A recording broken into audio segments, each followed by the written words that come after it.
Good morning, everyone. Welcome to Masterclass.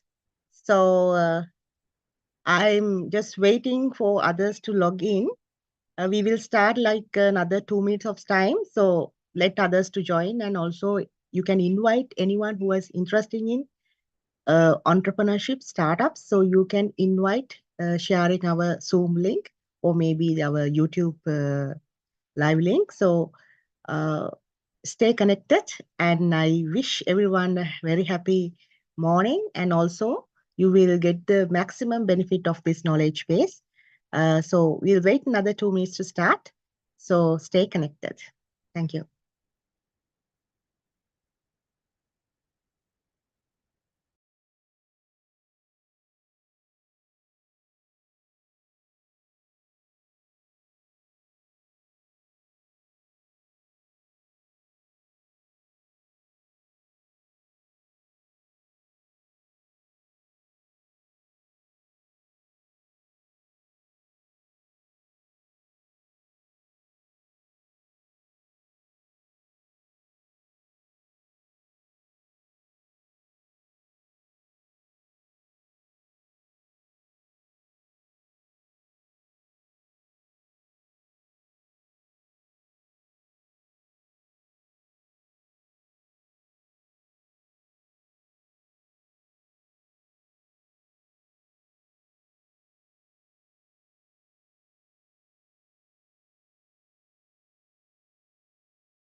Morning, everyone. I welcome everyone to Masterclass 4 Product Commercialization and Go-to-Market Strategy by Upul Dasanayake. This Masterclass series was organized by the Entrepreneurship Forum of the Institution of Engineers Sri Lanka. So as an entrepreneurship forum, we promote entrepreneurship, lifelong learning and other related contents to uplift your knowledge gap and raise awareness and also support you to the startup acceleration and also go to the global market. So from this session, we will cover the marketing strategies, export strategy, and also give you some tips and tools to how to scale your startup to the next level. So we have Upul Dasanayake. He's an international consultant and export strategist.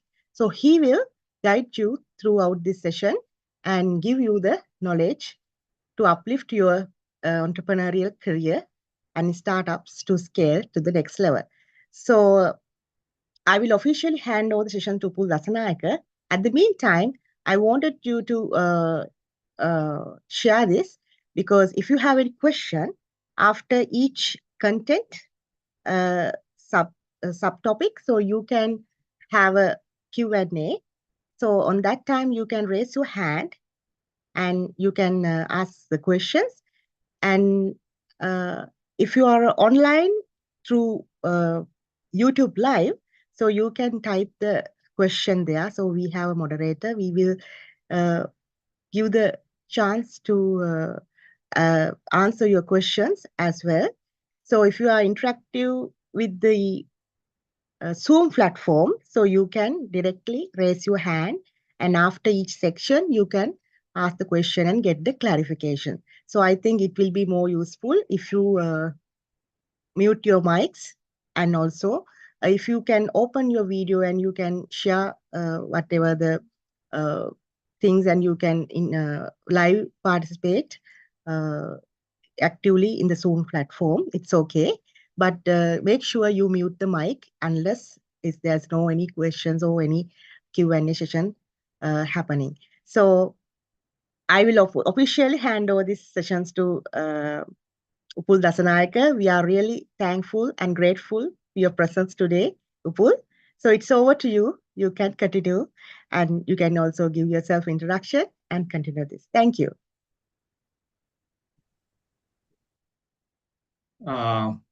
So thank you, Jasmine, for your kind introduction. Hope I'm audible. Yes. Am I audible? Yes, right. So, so very good morning, all of you. So welcome to the program. So it's a great pleasure to be with you all today to conduct this program. So let me first thank Ms. Jasmine and her team for organizing this timely program at a crucial juncture of Sri Lanka, and for inviting me to be part of it as a resource person. In fact, over the past 8 years, I have been conducting programs for SMEs across Sri Lanka. So through these programs, I have empowered more than 5,000 SMEs and transformed many of them into export-oriented companies. So your presence here today is also a clear testament to your willingness and enthusiasm to step into the world of entrepreneurship.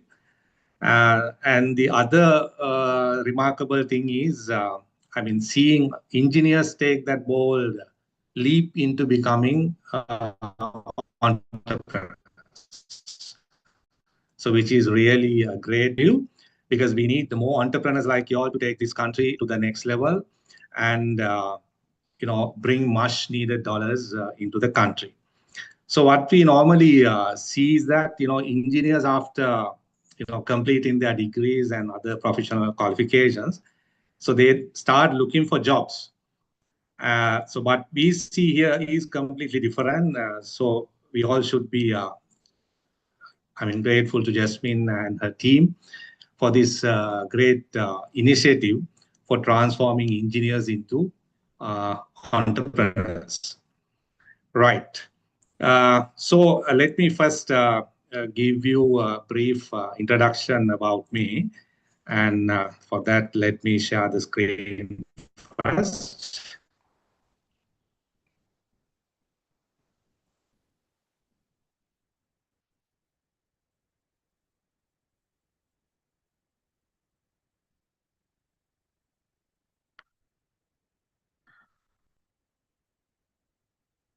Right. Hope you all can see the screen or the presentation.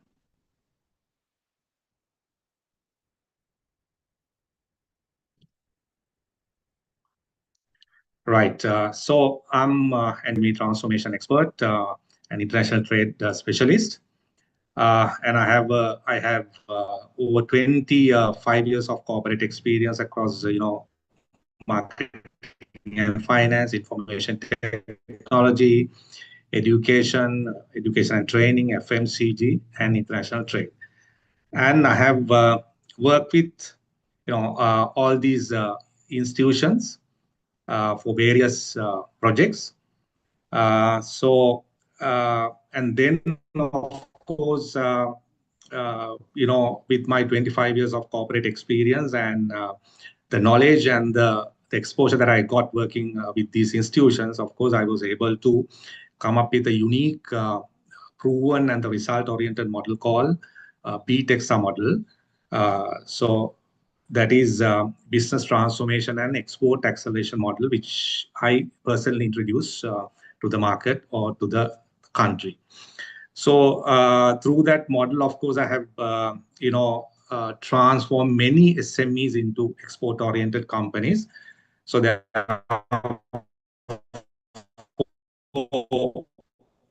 the example that I take today are from to say how Nike did, how McDonald's did, and so on. So I basically take the examples from my own projects, right? So that is about me in a nutshell.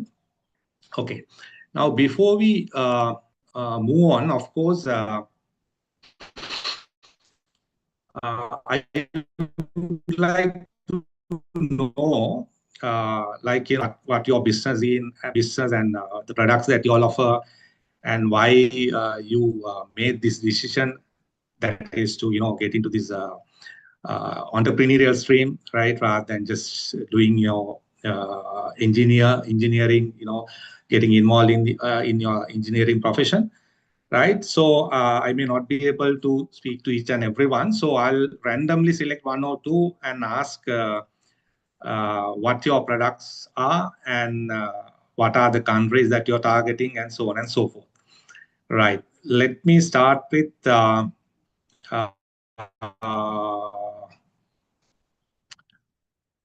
Pasindu. So you can turn on your video and also unmute and just tell us about yourself a bit.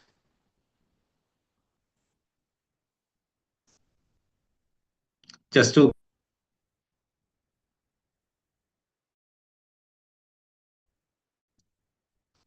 Pasindu.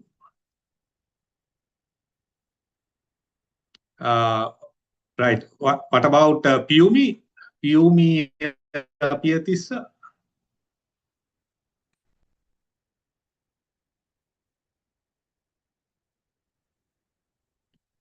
No, no one wants to talk or introduce yourself.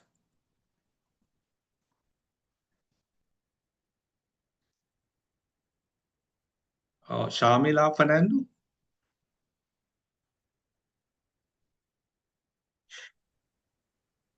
Just to know your background. That's all. Even you can speak in Sinhala if you are convenient. Yeah, no problem. Yeah. On a language kata karanda. So what is important is what you take home after this program. There's a unmute problem because we have not provided the yeah. So we can Really? get engaged with them with once they have the Q&A round. Once you have the thing, at the same time you can put in the chat if you have anything. So Right. then we can go through it. Yeah, of course. Yes. Yeah, at least if you could just put on chat what I mean the products that you are planning to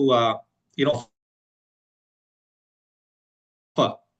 So what sort of products that you are planning to offer, just to get an idea.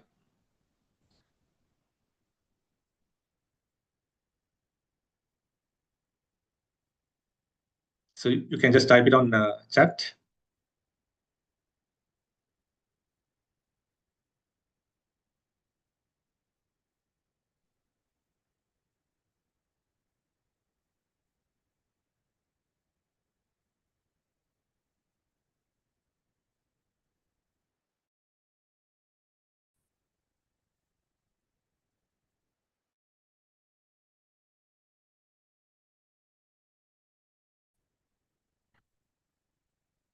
I mean to make this one very successful and a fruitful one, of course, I mean we have to make it very interactive.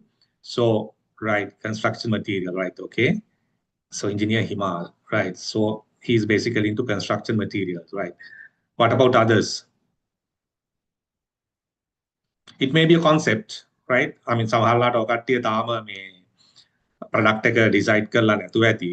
or තාම conceptual level එකේ වෙන්න පුළුවන්, but still no problem, just let us know, right? So then I can take examples related to your products, right? So I'm importing lights and sounds for the events, right? Okay. So what about others?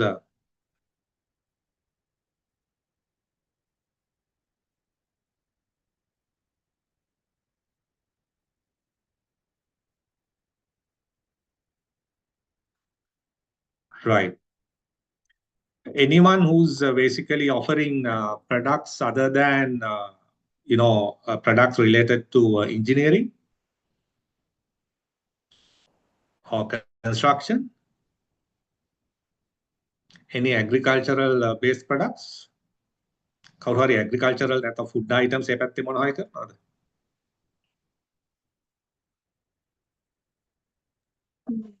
Hello, good morning, sir. Oh, yes. මම ශාලිමා ෆර්නෑන්ඩෝ මම දේශීය කොස්පිටි භාවිතා කරලා මේ cookies වර්ග හදනවා. මම දැන් ලෝකල් මාකට් එකට දානවා. මට තව එක Right, very good, very good. Right. හරි. අන්න ඒ වගේ පොඩ්ඩක් කතා කරන්න. එතකොට I know where you all stand right now. අපිට ප්‍රොඩක්ටිව් විදිහට කරගෙන යන්න පුළුවන්. That's very very important. එතකොට මට ඒ සම්බන්ධව ඇතරම examples අරගෙන කරගෙන යන්න පුළුවන්. තව එහෙම වගේ කීප දෙනෙක් කතා කරලා කියන්න පුළුවන් නම් it will be really good. It's just an idea exporting herbs. Yes, of course. Right, then samahalawata now. The idea is that once this program is over, then I mean you will sometimes change your mindset. So that's the whole idea of having this session, right? So then you will change your mindset and you will sometimes change your product idea, right? And get into a completely new field or new area, right? Okay, right. I have now some sort of idea what you all are going to do, right? So I'll anyway speak in both languages, right? So that you all can clearly understand, right? With some Sinhala explanation also, right? Okay, now let me ask you some questions before we start. Okay, දැන් ඕක කට්ටිය දන්න විදියට, in your opinion, how many SMEs do we have in Sri Lanka? ඒ කියන්නේ සුළු හා මධ්‍ය පරිමාණ ව්‍යාපාරිකයන් කී දෙනෙක් ලංකාවේ ඉන්නවද මේ වෙනකොට?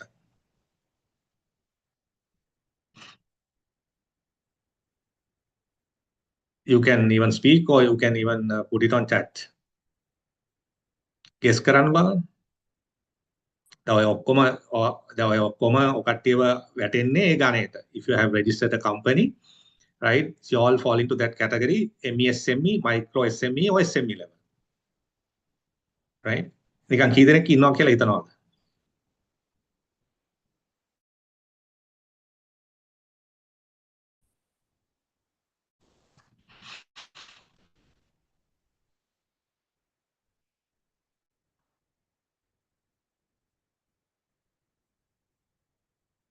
ඉක්මනට right 50,000 between 50,000 to 100,000 very good any more ඇත්තටම ලංකාවේ there are about 1 million registered SMEs in Sri Lanka right 1 million right but I don't know how many of them are really active but there are registered SME over 1 million right so out of that 1 million how many of them are exporting in your opinion?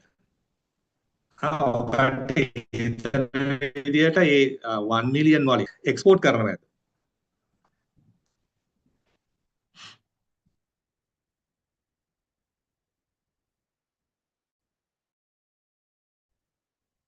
මොකද මම 5000ක් විතර SMEs ලත් එක්ක කටයුතු කරලා තියෙනවා over the last 6-7 years.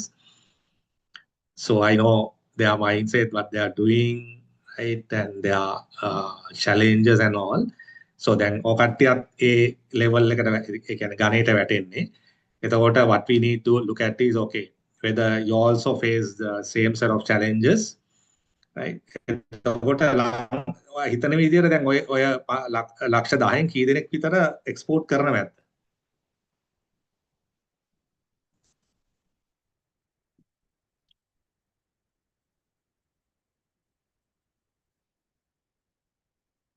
Yes, 5 to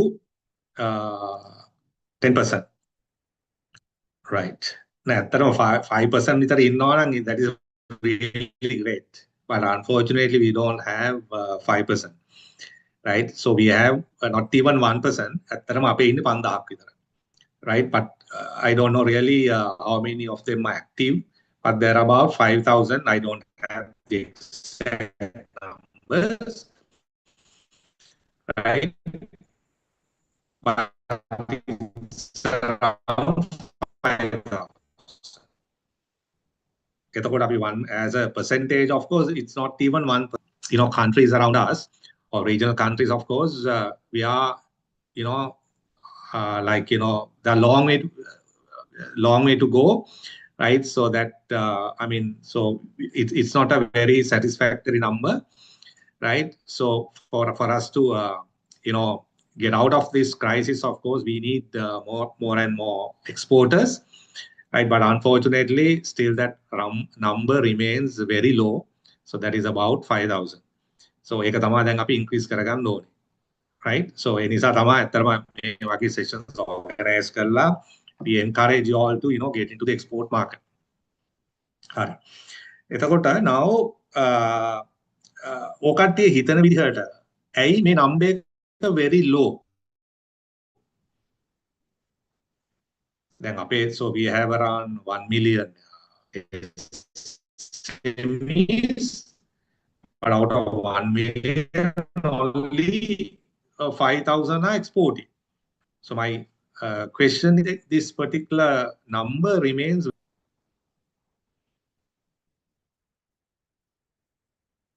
So if you make it interactive only, this will be successful. So then your inputs are really valuable. So කියන්න බලන්න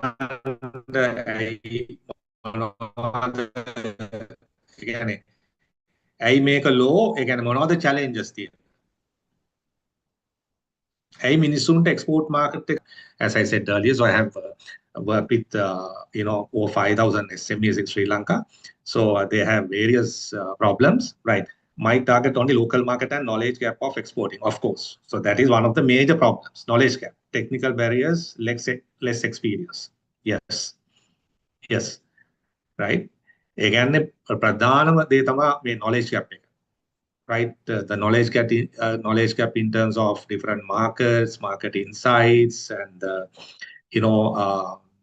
market demand the quality measures right compliance requirements especially because if you don't know the compliance requirements of the targeted country of course then again even if you have a fantastic product you won't be able to export so that's the reality right එතකොට මේ gap එක ලොකුවට තියෙනවා ලංකාවේ right even if you visit some companies who are helping SMEs or exporters, of course, sometimes they are also not in a position to answer certain, questions that you raise. Right? එහෙම තත්ත්වයක් තියෙනවා. ඒ නිසා තමයි අතරම so what I did was taking all these things into consideration. So I came up with a very unique, proven, result-oriented model called BTEXA. So BTEXA stands for Business Transformation and Market Acceleration. So which is a very unique sphere because I have used that framework to transform many SMEs into export-oriented companies. ඒ නිසා අද මම මේ ගන්න example උත් ඒ කට්ටියගේ examples තමයි මම කට්ටියට ගන්නෙ because then only you get the confidence, right? That you can also do the same thing කියලා. හරි? හරි. ඒ නිසා right then we know where we stand right now in terms of exports. Right? නමුත් දැන් ඔය කට්ටියනේ තාම පල්ලහැ entrepreneur කෙනෙක් වෙන්න සමහර කට්ටිය I think innovation based on target market, creativity to reach global market, attraction, opportunities to meet global markets, exhibition forum, of course, 100%. I agree 100% with you. Right? So now we are going to address some of these issues during this program. Right? Because we have only 2.5 hours now. Half an hour that we have only 2 hours. Right? So within next 2 hours, like let's see how we can find solutions for these major challenges faced by SMEs, right? When they try to go to or when they try to export something, right? Okay. Now let me share the screen.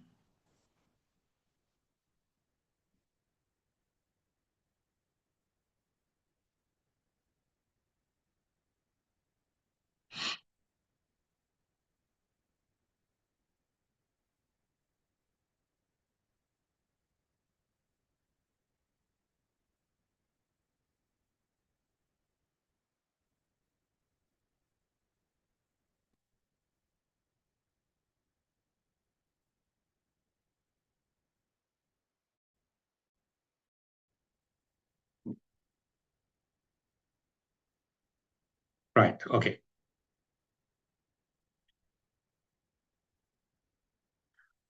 Right. So then now today's our topic is actually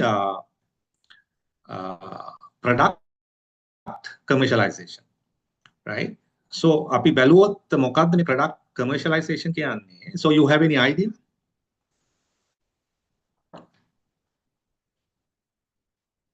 Yeah. What do you mean by product commercialization?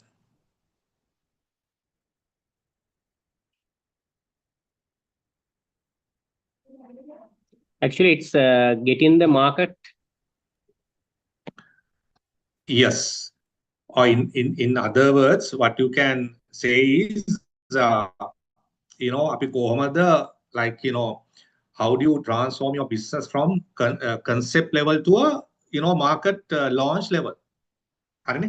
ඒ කියන්නේ දැන් sometimes like then some of you have the concept, business concept or a product concept. Now how we are going to transform that concept into a real a product and launch that product in the markets. That is what is called product commercialization. For product commercialization QM, of course, right, it has many tasks to be carried out. Starting from then you have to have a brand, you have to have a company, right? So then you have to find your capital. Then you should know how to manage your working capital. Then also how to optimize your value chain, right? Then you have to do a market research, right? So then at the same time, you should know the compliance requirements of the different countries and so on and so forth. And then international marketing, right? There are many areas that you need to look into, right? But during this, therefore, like, we can discuss this topic, days, months, even years, because it's a very vast topic. So, but we have only 2 hours from now onwards. So therefore, we take only the core areas of this product commercialization, right? So those would be very, very useful for you all to, especially what I'm going to do is I'm going to give emphasis on, especially the product development part. Because if you have a right product in hand, of course, then the rest is, of course, you can do on your own, right? So therefore, initially what we need to look at is, okay, how you can come up with a unique product, very competitive product, so that you can survive in the local as well as the international market for long period of time, right? So that's what we are going to cover, right? So therefore, so today we are going to cover these four sections, right?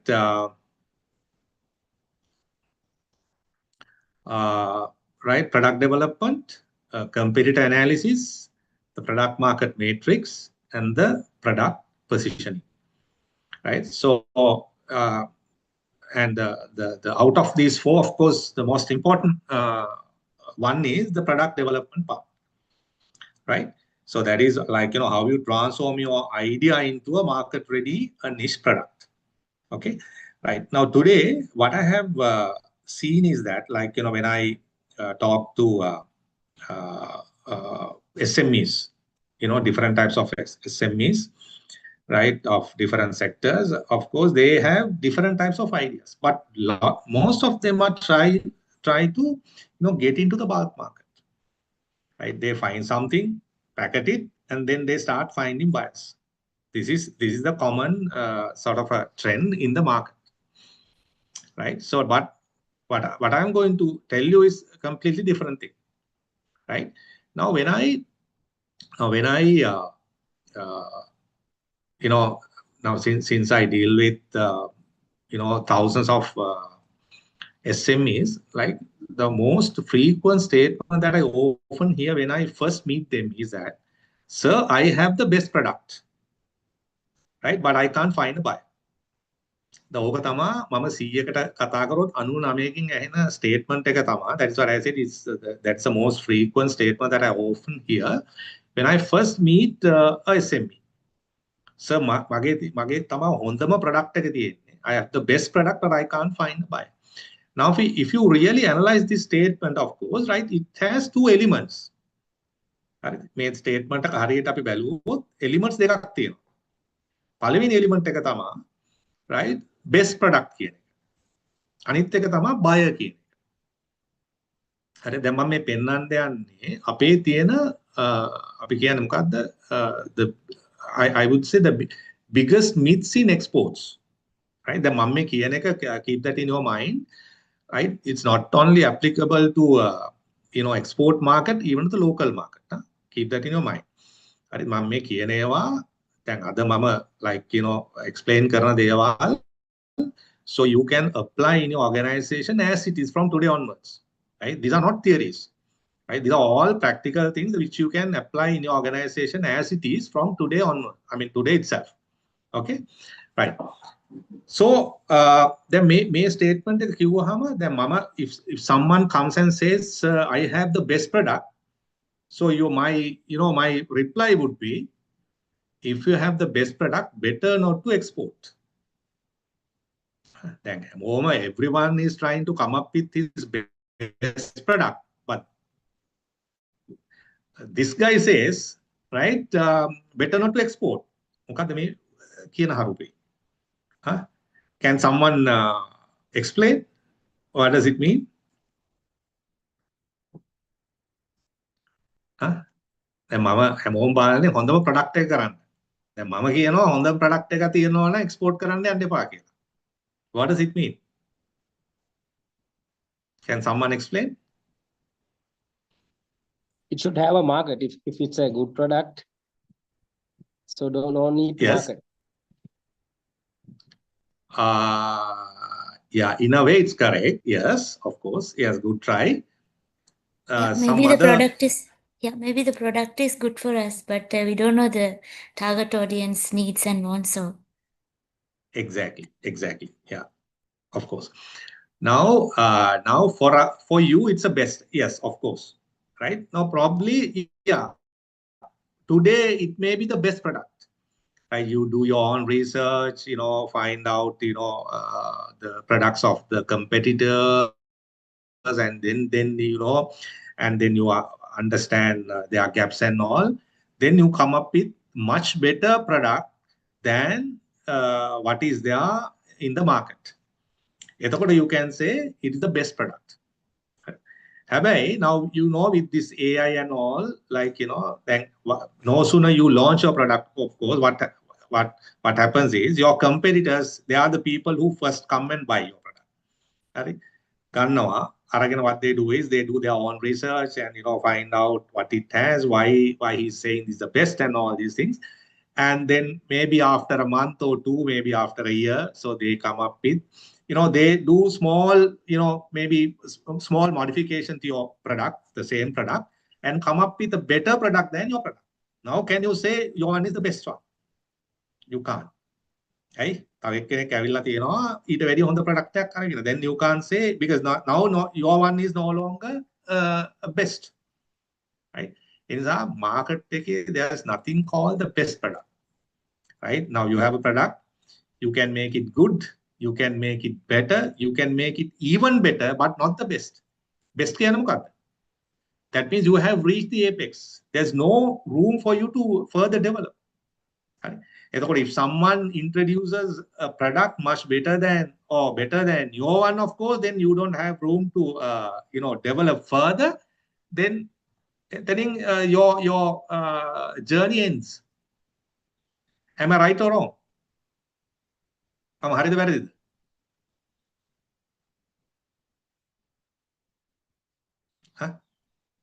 එනිසා අපට best කියලා කියන්න බෑ. අපි හැම වෙලෙම කරන්න ඕනේ මේ මාකට් එකේ ඉන්නවා නම් that is the rule number 1, especially when it comes to exports and also local market එකටත් එහෙමයි.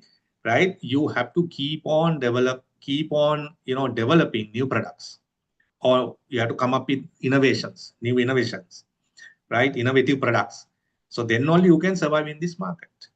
Other you can say my product is the best, but tomorrow, no, right? Someone else will come up with a better product than your one, then you can't say your one is the best. It's the number 1 rule in export is that, like, make sure that you have the capacity, right, and the skill to come up with various new products, maybe the same product, but you should be able to modify from time to time and create new markets. Because of that only, these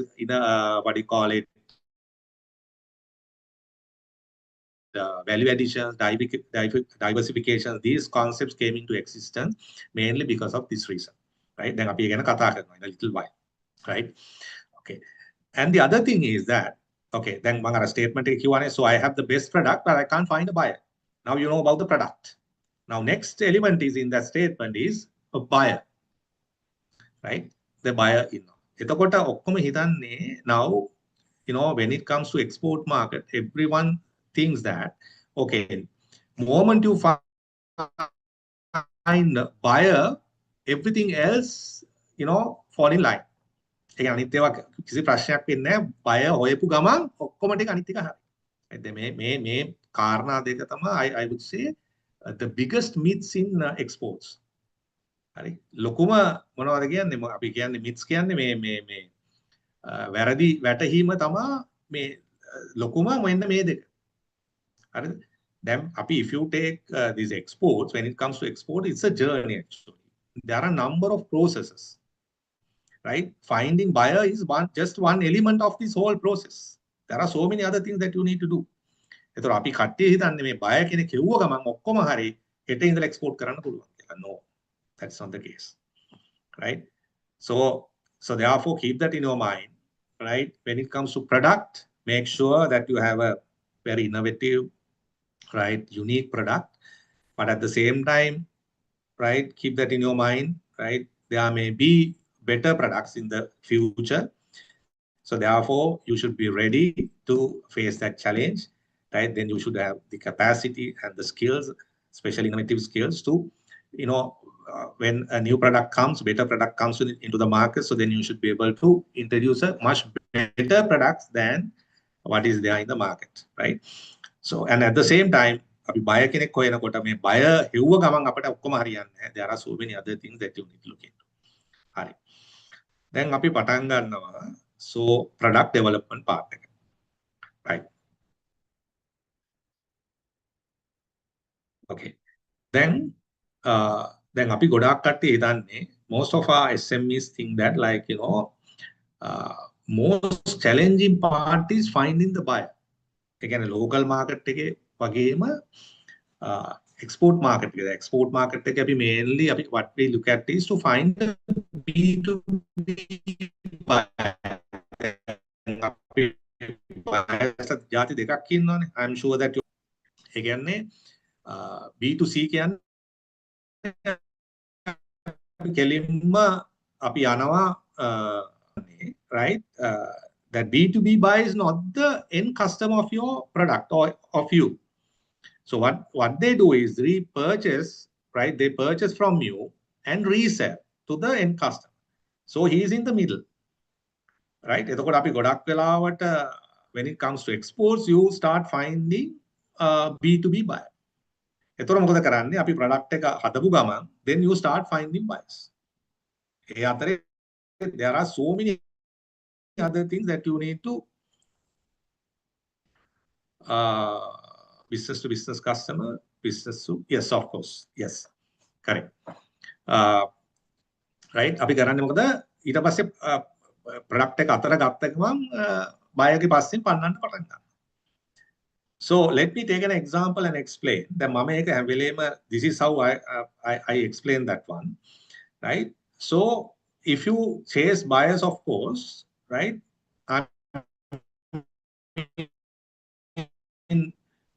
If you chase 100 buyers, sometimes you may be able to catch 1 or 2.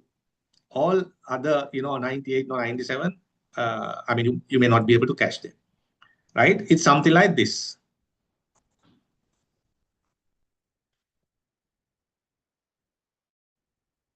Right? Now, if you chase butterflies, what will happen? Right?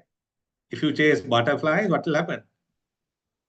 So they will fly away. You may not be able to catch them. Right? You may not be able to catch them easily. Right? If you chase 100 buyers, sometimes you may be able to catch 1 or 2. Right? Now, in this case, right, instead of chasing buyers, organization or to your product, අපිට බැරිද එයා කට්ටියගේ පස්සෙන් යනවා වෙනුවට ඒ කට්ටියව අපිට පිටිපස්සෙන් ගෙන්න ගන්න අද්ද ගන්න බැරිද අපේ organization එකට? පුළුවන්ද බැරිද? එහෙම අද්ද ගන්නවා නම් මොකද්ද? What we should do? Just tell me. You can use chat and tell, or you can even speak, right?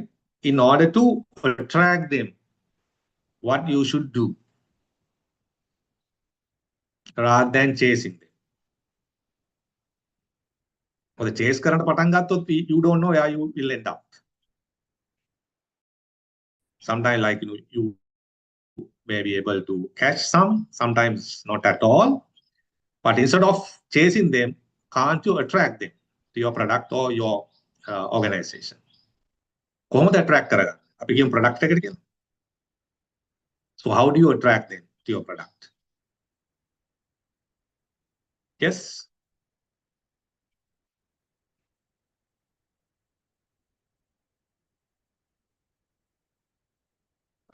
Possible with innovative and creative value-added high quality products available in your organization with industry standards, of course. Right? And again, what you need to do is, sorry. Yes, go ahead. Find the customer's requirement and market survey. Exactly. In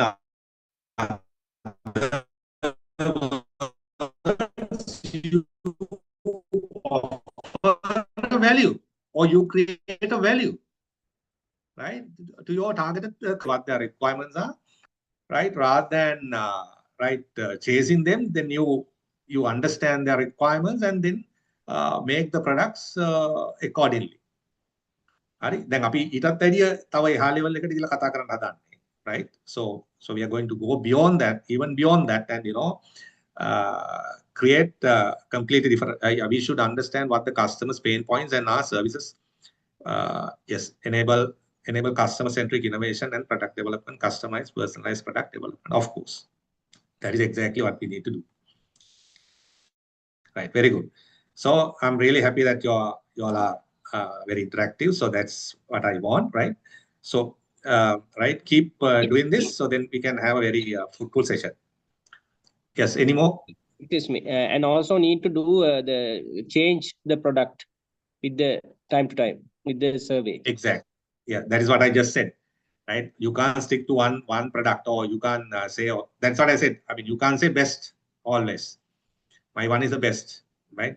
You have to keep on changing, right? Okay, very good, right? So then now, if you take the same example, this butterfly example, okay, how do we instead of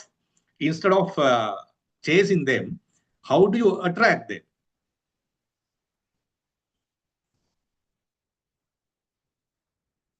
I mean, butterfly, we will take the same example.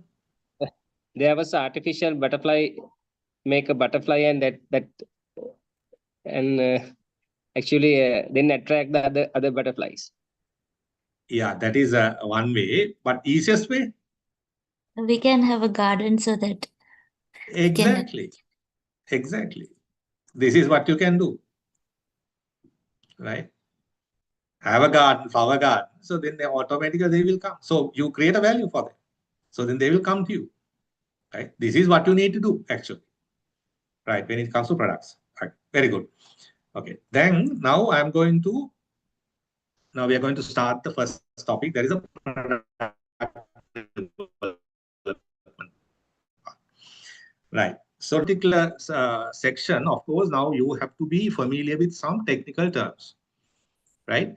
So in order to be familiar with those technical terms, so what I'll do is I'll play a video, right? So watch it carefully, right? So then we are going to learn some technical terms, and based on that, I'll show you how I'll take some my projects, my own projects, and show how this happened. Okay, tell you about this story, right? Then you will clearly understand while it's being played, right? So this is about a baker, right? So he runs a bakery. Then all of a sudden, he's diagnosed with gluten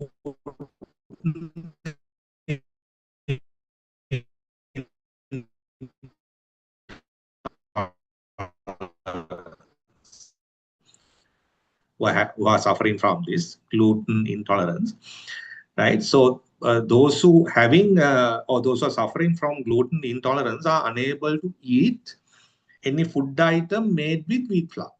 ඒ කියන්නේ මේ පිටි වලින් හදන කිසිම කෑමක් ඒ කට්ටියට ගන්න බෑ because it's allergic to them, because that's that protein found in wheat flour is the gluten. Some are allergic to gluten, right? So this baker also had the same problem, right? So then now he's about to now close down the business because of this problem. But finally, he gets a fantastic idea because of his illness and transform his business to the next level, right? So that is what we are going to, that is what this particular video shows. Okay. Yes, gluten intolerance, it's a pain point, of course, of a customer, right? Pain point of customer, right? Now, what we need to now, this ongoing war, right? We don't know when it will end, right? Sometimes it may be there days, months, and even years, right? No one can predict, right? But what I believe is, right, you will get a lot of opportunities when there's a crisis, especially, I mean, you will see a lot of new markets coming in, new opportunities. So explore them. Now, for an example, and there will be new trends. Now, for an example, now before the COVID, right, aviation sector was one of the most lucrative sectors in the world.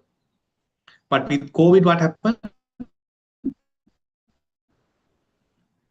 So So it became, that industry became one of the least lucrative sectors in the world, right?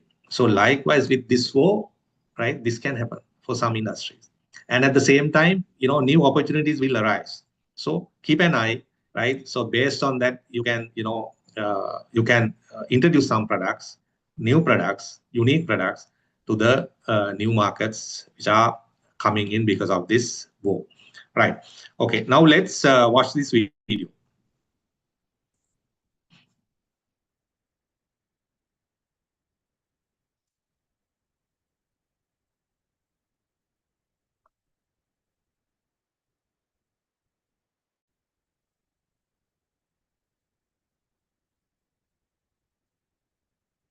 I'm sorry, Mr. Baker. Can you all hear the sound?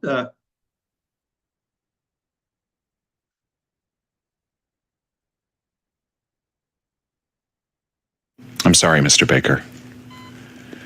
But you've developed a severe gluten Is it intolerance. audible? Can you all hear the sound of the video? Yes, Yes, we you're can. audible. All right. Okay. Right. Sorry.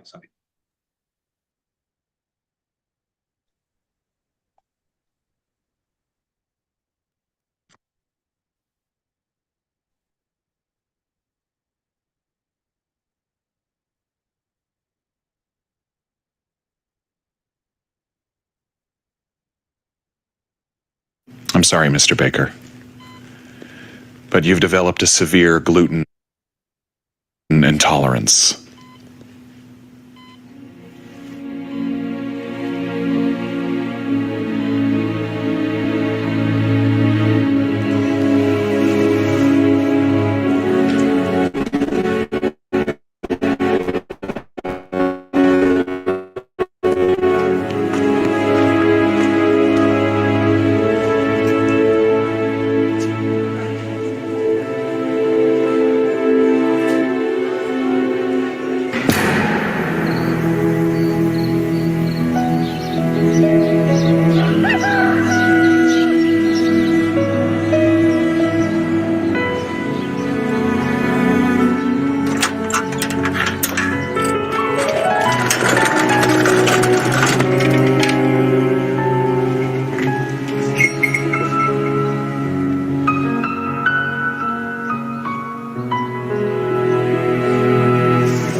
Can I get one gluten-free croissant? Yeah.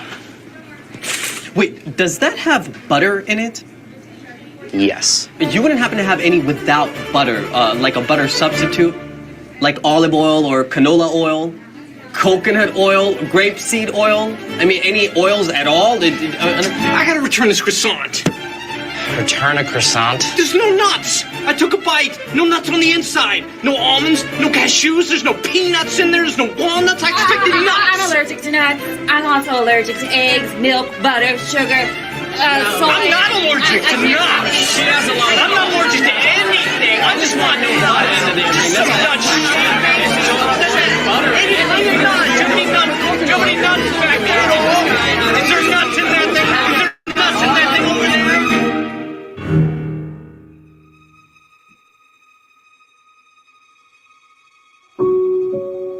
Every year, thousands of people are diagnosed with a gluten intolerance. Where will they go when they need custom-made croissants? Hi, I'm Joseph from Joseph's Gluten-Free Bakery. When I was diagnosed with a gluten intolerance, I thought my life was over. But after seeing just how many people want custom-made gluten-free croissants, I seized the opportunity to cook up the Croissant Creator app.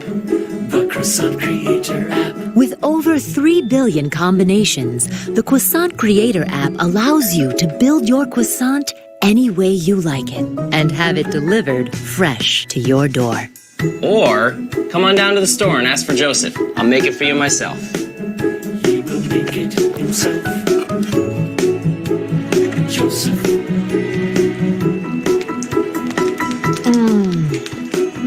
Joseph's Bakery. Let your biggest concerns be my biggest opportunities. When you're hungry for some dough, you gotta go to Joseph. Right. So hope it was played without any interruption.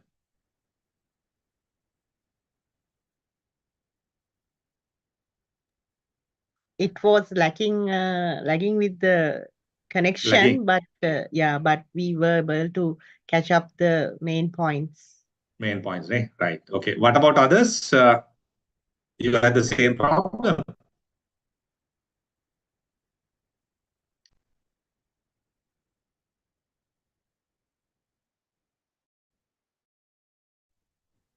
Some interruptions. Right. Okay. Right. Okay. Anyway, were you able to understand what it is trying to convey, the message that it's trying to convey? Yeah. Right. Okay. Got that. Yeah. Right. Right. So then, okay. Now, can you remember the last statement he made at the end of the video? What did he say?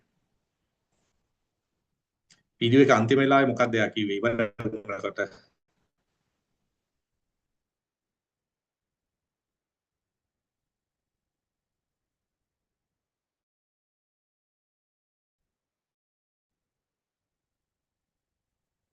එක notice කරාද? Did you notice that?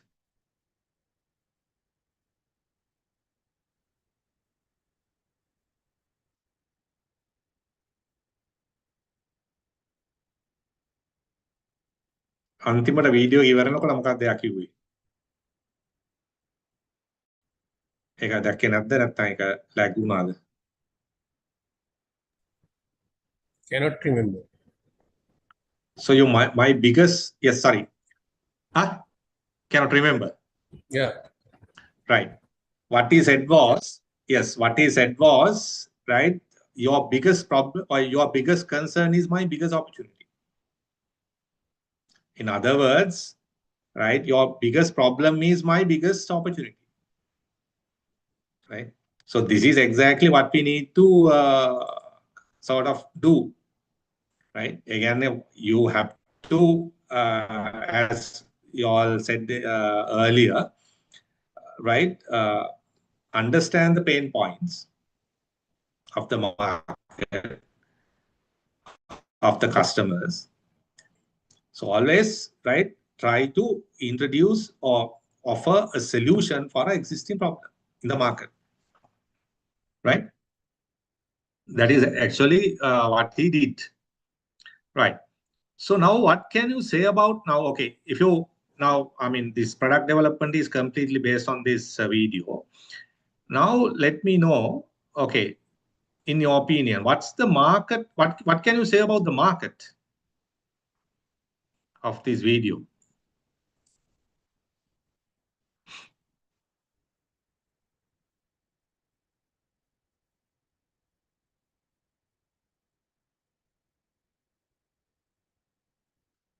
Yes.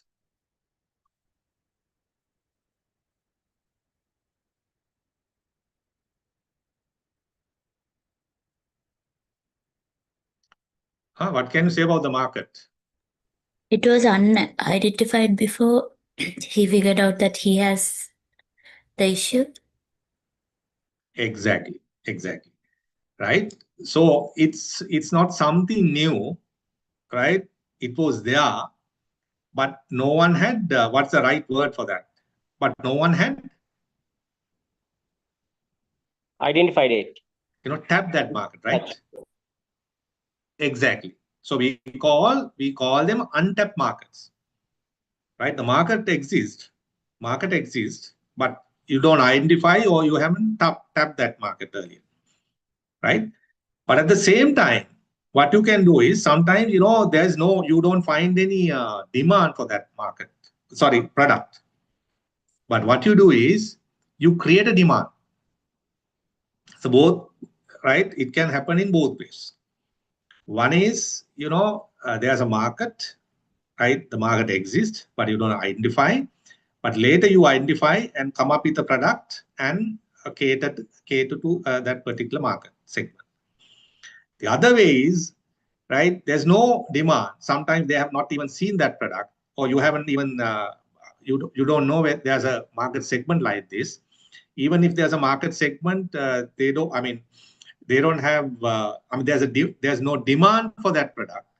But finally you create a demand, right? And make them buy, right? Therefore, this can happen in both ways. So these markets are called normally what?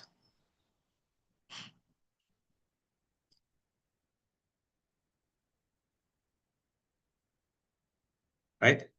You can cater to untapped market like this, or else you can create a completely new market and cater to that market. So these types of markets are called, yes, of course, right? Niche markets, right? So those are called niche markets. So therefore, right, actually I call them the rule of thumb, right, in exports.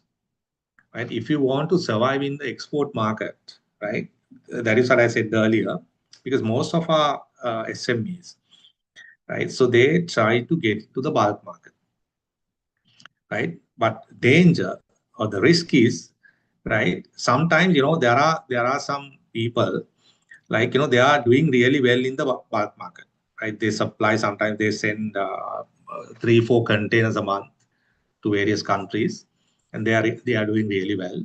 Then later what happens is, right, gradually, demand decreases and market is saturated. Right? Once the market is saturated, what happens is saturation means market is not growing. Whereas a lot of suppliers or producers come into the market, but market is growing, market is not growing. Therefore, they all share the same pie, right? So this is what is called market saturation. So then what happens is, right? So then they may not be able to send, like, 3-4 containers like what they used to do, right? So then what they have to do is they have to either stop it completely and get into the new market, or like come up with some new ideas and do you can cater to the same market with a different product, right? Using the earlier product as a base product. Likewise, you can think of various ways and means of catering to the same market, right? But if you have a niche market of course, create a niche market, of course, you don't see any. Okay, what is the main advantage of creating a niche market? මොකක්ද ප්‍රධානම තියෙන advantage එක niche market එකක් create කරන එකේ? Competitors were less. Of course, sometimes there's no competitors, right? There's no. Now, for an example, right, when the Uber came into the market, of course, right? What was the what do you call it? The uniqueness of the Uber when they came into market, right? It was their app, right? Right. So then no one was able to compete with that immediately, right? With the Uber, right? So therefore there was no competitors initially. So then they were enjoying sort of a monopoly, right? At the early stage of their business. But later what happened was they identified, okay, similar types of apps are now being developed by various people in various countries, and their market share is going down, right? That is what I call now. Earlier they said, like, you know, right, so we are the only one in the market who has this opportunity, who has this uniqueness, right, or this app, but others don't have, right? So therefore they were enjoying monopoly, and they then those days they could say, okay, so we are the best. But later they identified, no, right? Competitors, you know, study the market, come up with the similar types of products. Then it's, I mean, then you can't say my one is the best. Then you have to come up with something else to survive in this market. Otherwise you will collapse, right? Therefore, right. So in order to create a niche market, so you have to have something. Niche market create කරන්න ඔයාට යම් කිසි දෙයක් තියෙන්න ඕනේ. Right? When you have that only in your product, you can say, right, so I can create this niche market because of this reason or this characteristic. ඒකට අපි මොකක්ද කියන්නේ?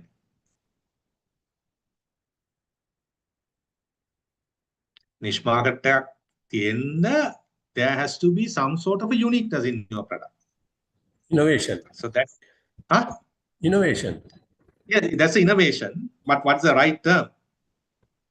USP, unique selling USP, proposition. exactly. Right? You have to have what? Unique selling proposition. එතකොට unique selling proposition එකෙන් තමයි you create the niche market. Right? So then I'll take some examples in a little while. Right? Then you will be able to clearly understand what this niche market and the unique selling propositions are. Right?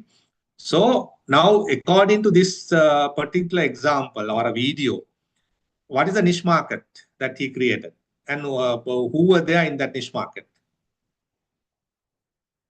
How they a niche market? Gluten intolerance people. Yes, of course. That's a niche market. Right? Those who are having gluten or suffering from gluten intolerance. In other words, gluten intolerant people. So that is the niche market. Right? Because earlier also he was running a bakery. Same set of products. But later he identified a different market, and then he modified his product or products, right, to cater to that particular market or newly discovered market. Right? His business was very, very successful, right? And because he was able to cater to different markets. Right. So then USP මොකක්ද? USP means how you differentiate your product from the rest of the similar products available in the market. Right? Then USP කියන්නේ uniqueness එක. What's the uniqueness in your product? දැන් මෙයාගේ තිබ්බ මොකද uniqueness එක?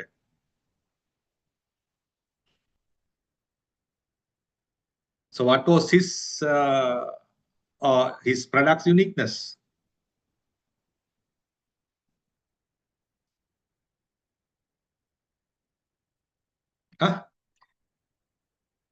Why his product became, sorry? gluten-free ingredients. Exactly, because of gluten-free. ඒක තමයි USP එක. Right. So hope you all understood that. Right. Okay. Yes, of course. Right. Right. I'm very happy that you all are, you interact very well. So I'm really happy. Right. So keep going. Right. Now, let me take some real world examples of my own projects. Right. Now, බලමු.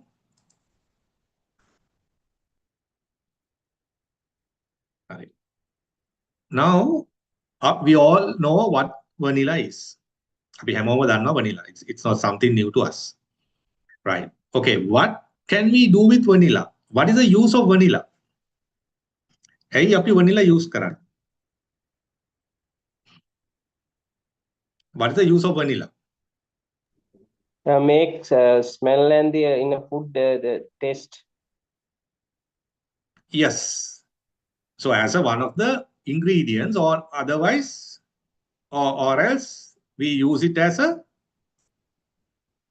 what?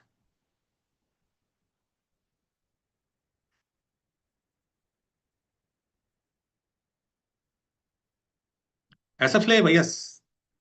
Yes, of course. අපි හැම වෙලේම vanilla අපි export කරනවා නම්, for an example, හරි local market එකට දාන්න හදනවා නම් හරි, whatever it is, right? We are trying to sell it as a flavor. Yes, I started the vanilla plantation. It is mostly used for flavoring, of course, right? එතකොට අපි හැම වෙලේම දැන් මේ මට ආපු, this is one of my product. Now I'm going to show one of the products developed, product concept developed by one of my clients, right? So I do consulting for various clients, right? And I have transformed, as I said earlier, many of them into export oriented companies, right? Now this particular guy was into vanilla bulk market, right? He used to send many containers a month, right? He was doing really well. Then, as I explained earlier, he realized that no, this vanilla market is going to be saturated. Then he has to come up with something new, right? This is one of the product concepts. Of course, he came up with this product idea. Right? Let's see what this product is.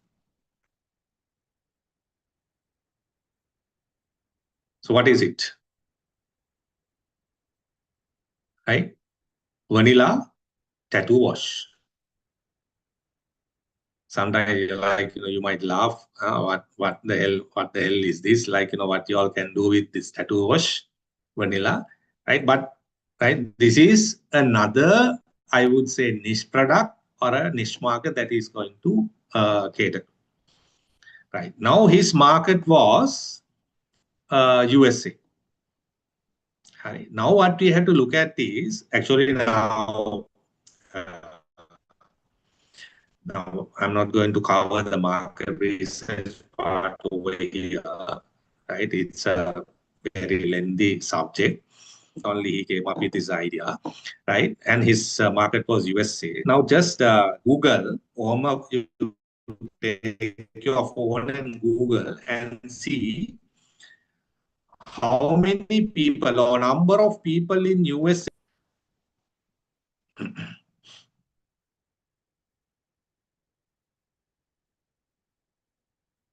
So number of people in USA with tattoos.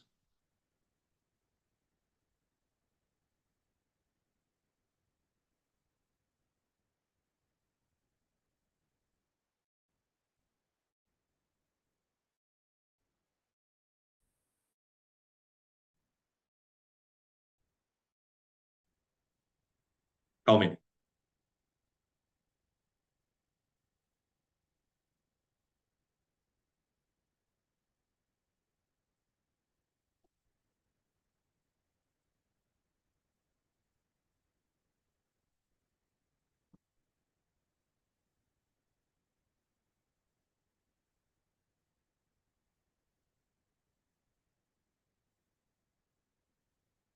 So just Google and let me know. Yes, 82 million. Or in other words, it's one third of the whole population. The population is close to, I think, 350 million in US, right? So it's close to 100 million, or it's 82 million. Now look at the size of the market that you're going to cater to, right? Even if you target just 1%, still 1 million. Right? Or even 0.5, 500,000. It's a huge market, right? Now you can see, right, why he was able to create this product as a unique product because of these USPs, right? Now look at the tagline, right? The nurture the skin, preserve the art. අපි දන්නවා tattoo එකක් ගැව්වාම එකක් තමා like that ink or the art might fade over a period of time, right? So therefore, in order to protect of course, then you have to apply something on top of it, right? Those who have tattoos know this. And at the same time, samata, then you might get some irritations and all those things after tattooing. So therefore, in order to prevent you from having those irritations and all, of course, right? Then you have to apply another thing. So what it does is, now in other words, this tagline of this brand itself is a USP. Can you see? Right? And USPs are alcohol-free, soothing and hydrating, preserve the ink colors, and on top of everything, right, the main USP is it's a natural vanilla. Right? It's a natural vanilla. So therefore, he found out all these things after extensive research. Now, this is a very good product concept that he can easily commercialize. He has the capacity, skill, and he's already into this market. Right? Now he knows what he can do with vanilla. This is just one product, and he has come up with some more ideas after my consultation. Right? And you can see the benefits that it offers. Rich in antioxidants, those are called value propositions. So don't mix up these two, right? USP is something else, and value proposition or the end benefit is something else, right? Is this clear? Right, so this is one niche product catering to a niche market. Hope this is clear. Right. Okay, now I think this is not something new. We all know about this one of the Kitul trigger that you have heard of, right? This is good, and this is very good product. We can easily market, and there'll be a market. Okay, what is the now? For us to sell this one, or for us to export or capture export market, right, through Kitul Treacle, we have to clearly say the USP of the Kitul Treacle. නැත්තම් Kitul Pani. මොකක්ද USP එක Kitul Pani වල? නැත්තම් how can you make it unique? Right, there are similar types of treacle or other මේ වගේ syrups තියෙනවා. So it falls into a category called the syrup. A syrup salt, right?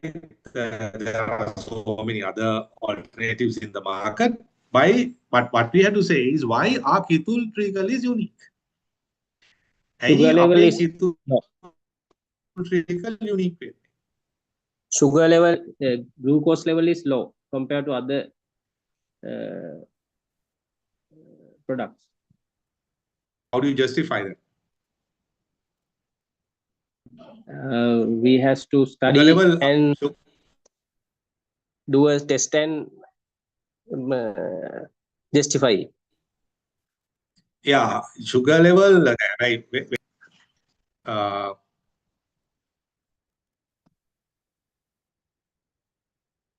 Yes, yeah.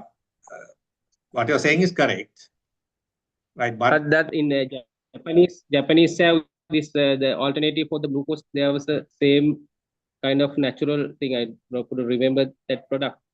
So it's also like this ketul. Right. That's the thing. That's what I'm saying.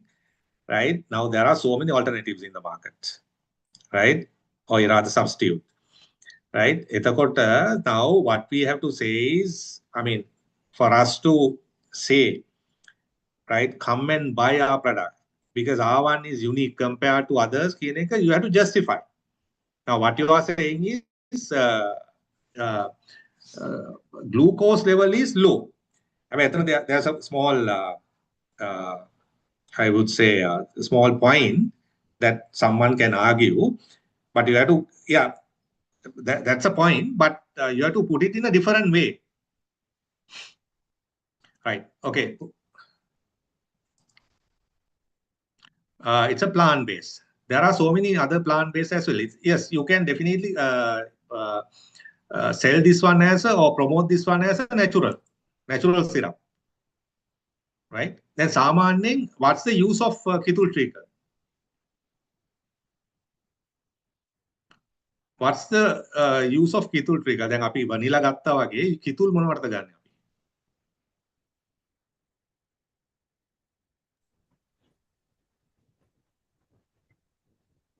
කැවිලි හදන්නනේ ගන්න සාමාන්‍ය. හා? කැවිලි හදන්නනේ. ඔව්. අපි කියන්නේ ඇත්තට මොකද්ද ස්වීට්නර් හැටියටනේ. රසකාරකයක්. It's a sweetener. හරි. Then api if you okay api the mostly use what is the taste එකක් හැටියට කියන්නේ අපි ගත්තොත් මේ කිව්ව taste එක. ඔව්. අපි වෙන විදිහකට කිව්ව ස්වීට්නර් එකක් නේ රසකාරකයක් විදිහට අපි ගන්න මේක. sweetener එක.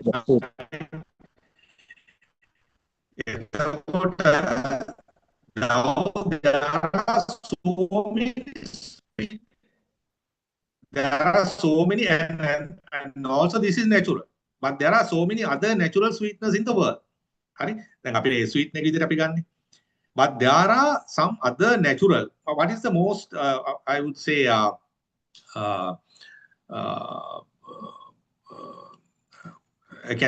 වැඩිම මේ කියන්නේ natural sweetener එක මොකක්ද? Fastest moving natural sweetener in the world. Sugar.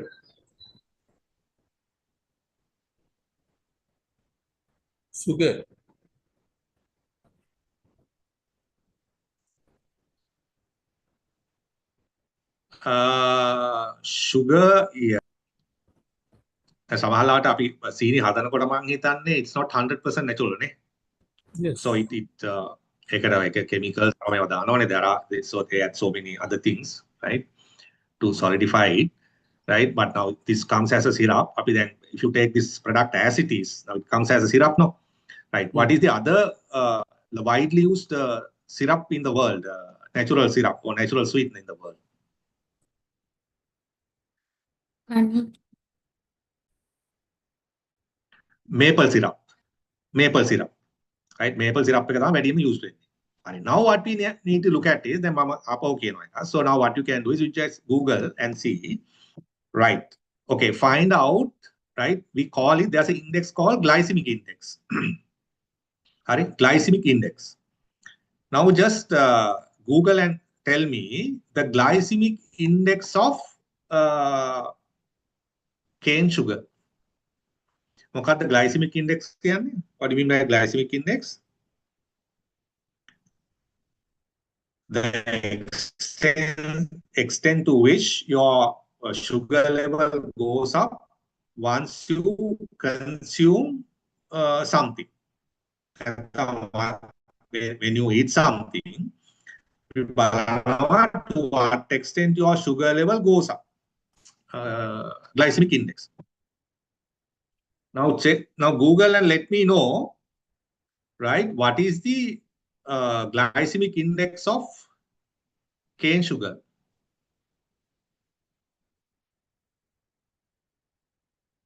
Quickly.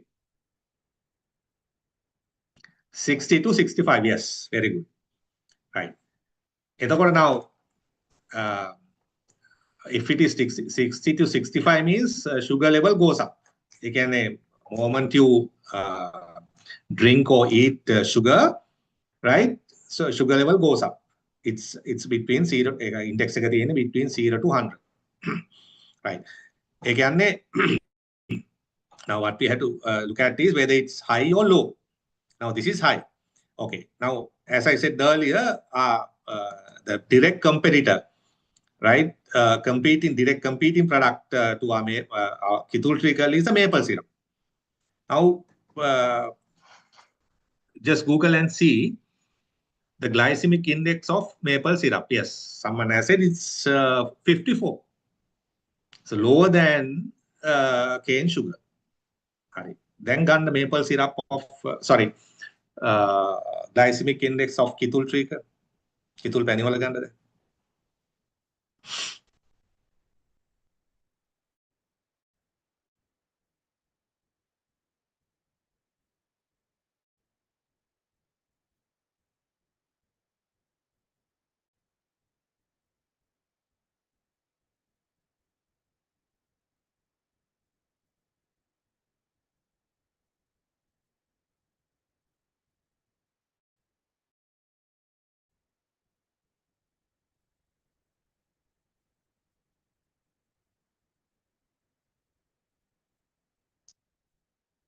Someone has said it's 50. No, I think it should be more or less than 50.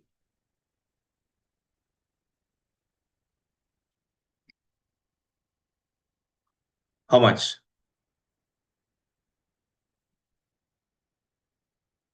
Is it around 50 or less than 50?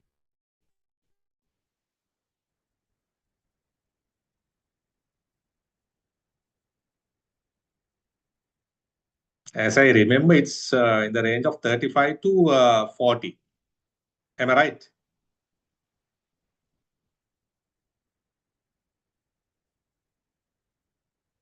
Yes, 35 to 50. Right? That's the correct figure. Right? So then if you want, you can bring it down to 35.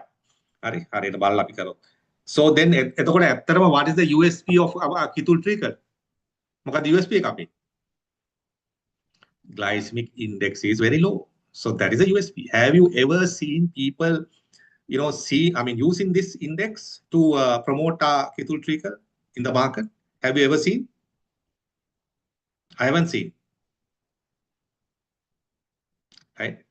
So keep that in your mind. So yes, no. I haven't seen. No one has seen, right?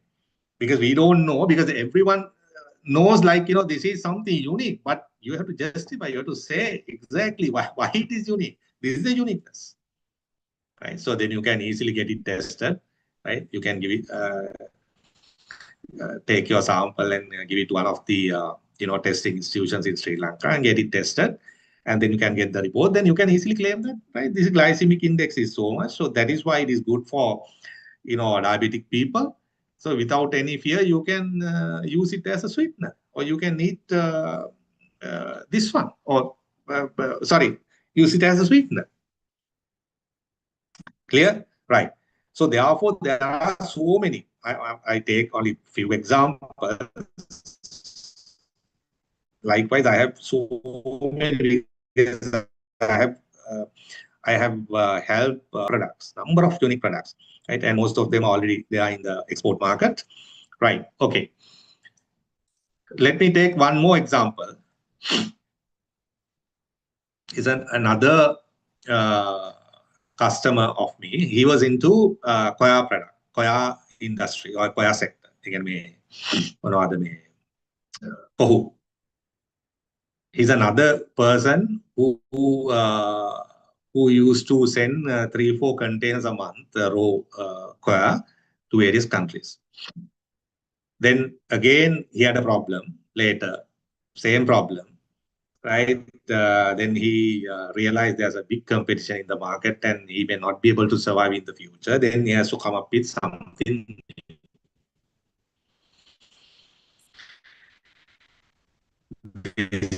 is, after my consultation, this is another party, right? He named this one as a cocoa cozy nest. This is a mattress, special mattress made for pets, right? Special mattress made for pets. Again, his market was USA. Right. Now let just Google and tell me, okay, number of people own pets, right? Number of people owning pets in USA. Sorry.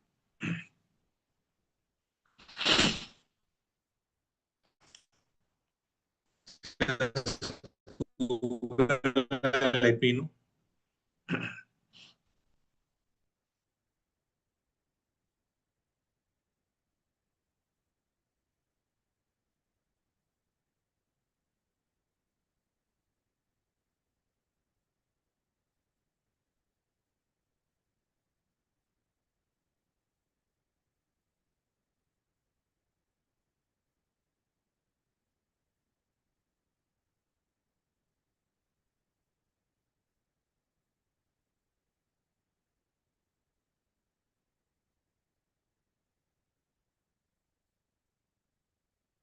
How many are there in USA with pets?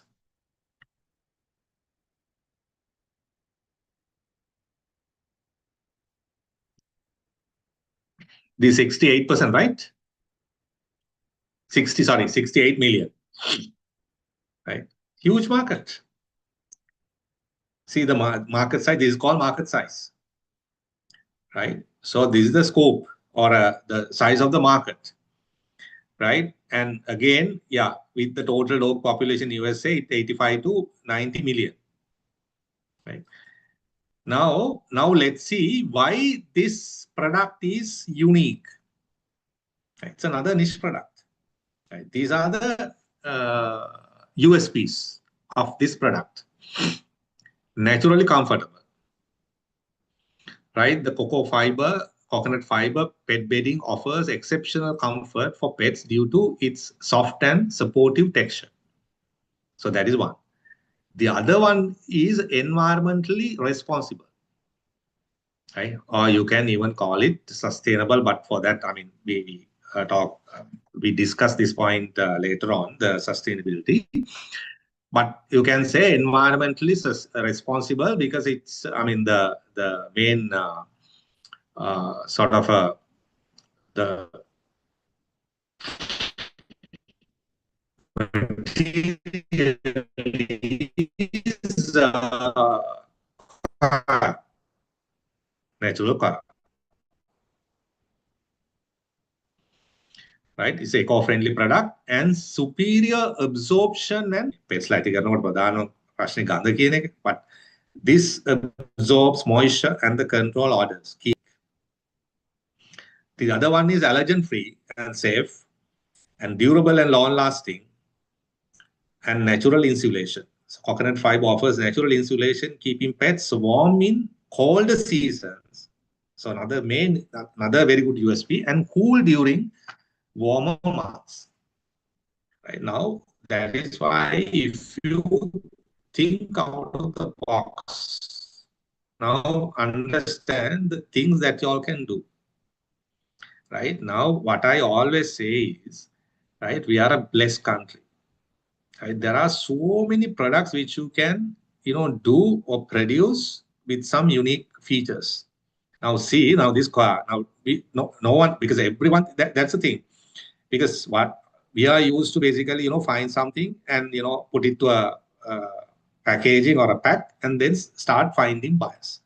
So this has been the, normal practice in our country when it comes to exports, or not even to the exports, even for, I mean, even if you are trying to put some products into the local markets. So this has been the practice. But what I would always suggest is, right now, if someone is already into a bulk market like this, sending raw coir or vanilla or whatever, I'm not going to say stop it immediately. No. So while you are doing that one, always keep that in your mind. One day you will face a lot of challenges when you are into bulk market. So while you are doing that one, make sure that you create some more unique products targeting some other markets. So therefore, even if you like face some challenges with your original product, so you have already created some more products. Even that one fully fails in the market, so then you have some more markets to be catered.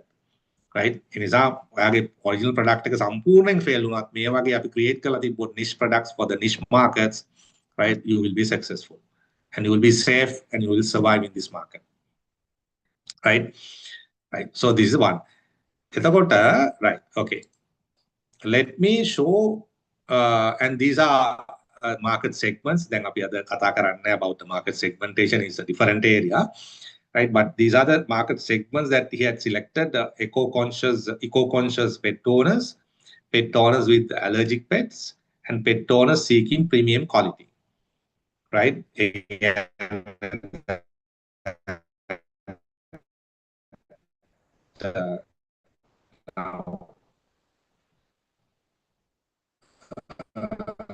In that 85 million, right? Even if you target 1%, of course, that is 850,000 specific markets to cater.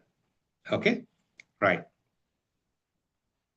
Right. So then some might think only for those items, food items or products like products, vanilla, and so on and so forth. No. Right. You can introduce USPs to any product and make it unique. Right. That's why I said that there are so many examples.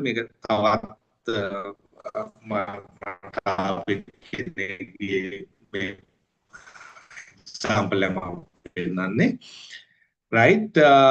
Now the now in fact, of course, now I have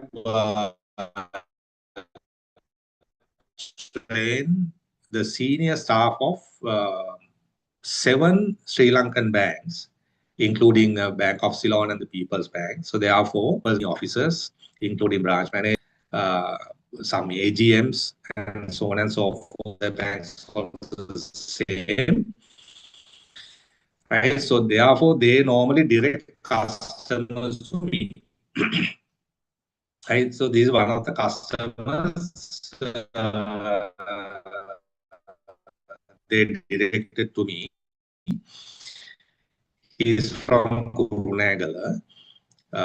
There's an area called Kobegani, right? What he artworks onto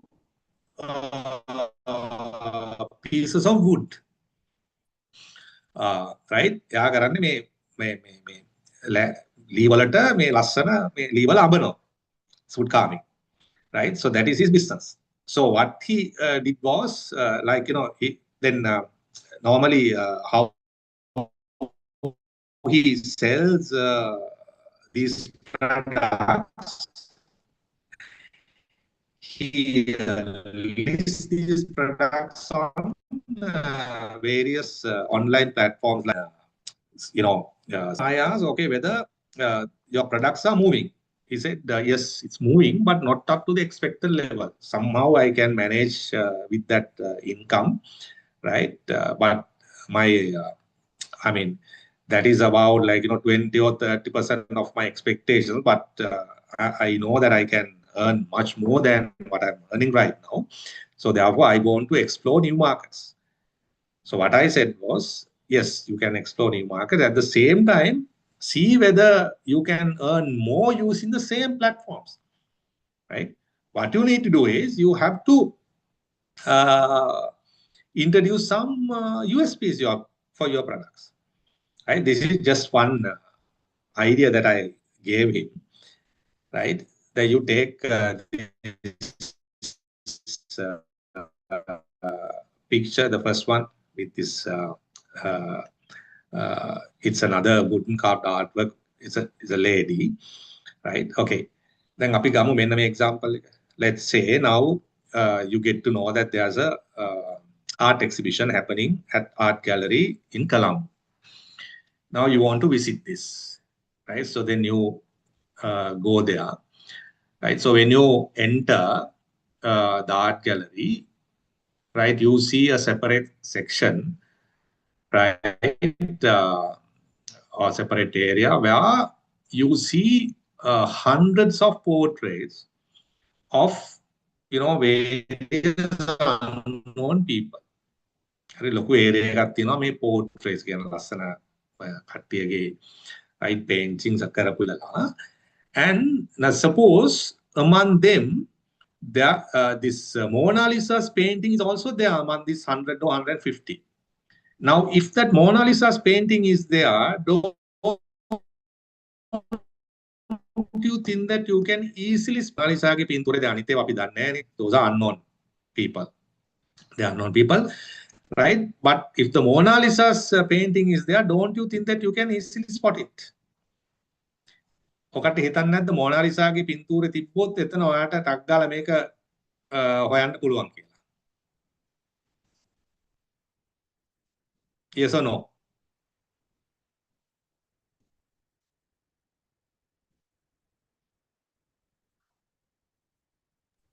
Yes. Yes. Right. My question is, okay, why you all can easily spot it or identify? Again, now either then right, one is yes famous, right? It's a famous now either right, okay, either you have again you should have seen it right, it has a story, very exactly famous. Exactly, nothing else, right? Either then if you know her very well, either you have seen her before, or else she must be a queen of a famous king, right? එහෙම නැත්නම් right, your relative ඒ කවුරුත් නෙමෙයිනේ, right? ඒ කවුරුත් නෙමෙයි, but still you know her, you can easily identify her. ඒතර මොකක්ද reason එක? Nothing else, because of the story. Right? The story created by or built around this particular art painting. What's the story? What's the story again?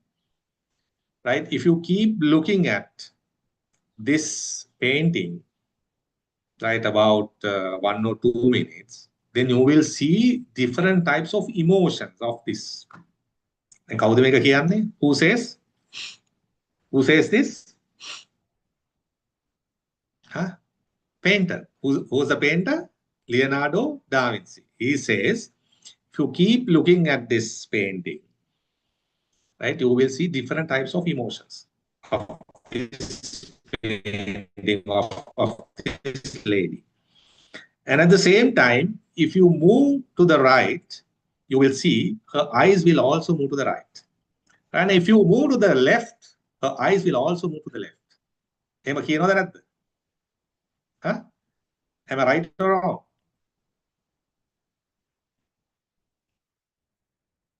Oh, I'm telling lies. Huh? Yes, that's true. That's the story built around this painting. Now, actually, is it happening? Huh? It's happening. Why? Because you go and see this painting with preoccupied mind. When you go and see something with a preoccupied mind, then you know, all right, this will happen. Right? If you keep looking at, you will see some emotions. And if you move to right, her eyes will also move to the right. Then හිතේ තියෙනවා නම් මේක, it will happen. So that is a rationale or logic behind this. Nothing else. It's not happening actually, but since you go with the preoccupied mind, it happens. So that's the reality.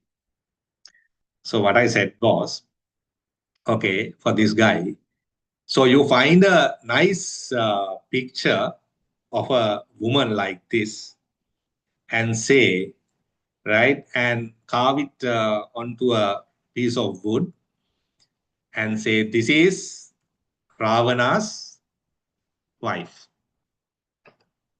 right? Now I come up with a picture and show it to you all and say, this is Ravana's wife.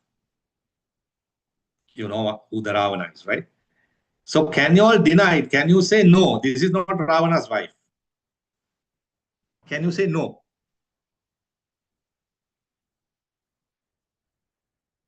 If I come up with a picture and show it to you all and say, this is Ravana's wife.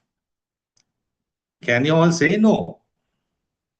Can't, because you haven't seen before. Right? You haven't seen her before. Right? Anyhow, you all can say anything on that. Right? So this is the story he created around this. Right? And the USP is what I have highlighted. According to ancient belief, adorning your space with Mandodari is the Ravana's wife's name is Mandodari. Mandodari's likeness invites positive energy and blessings into your life. It is said that homes graced by her presence flourish with love, peace, and abundance. So, that make I think when I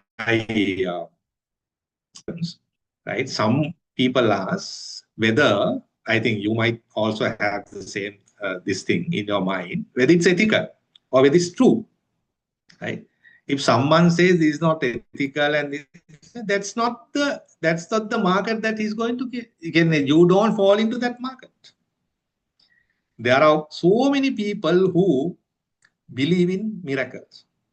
That you take the same market, USA, and Google and see number of people believe in miracles. You can Google කරලා බලන්න කී දෙනෙක් ඉන්නවද කියලා. Right? Again, millions, maybe 100 million. And that's the market. Right? So therefore, right, and this doesn't say that this definitely happens. It says according to ancient belief. If you want, you can believe, or you can just ignore. But there are people who believe in these things. Right? So that's the market. That is your market. Right? So therefore, so this can be done for any other things like, the ornamental fish, for ornamental plants. Right?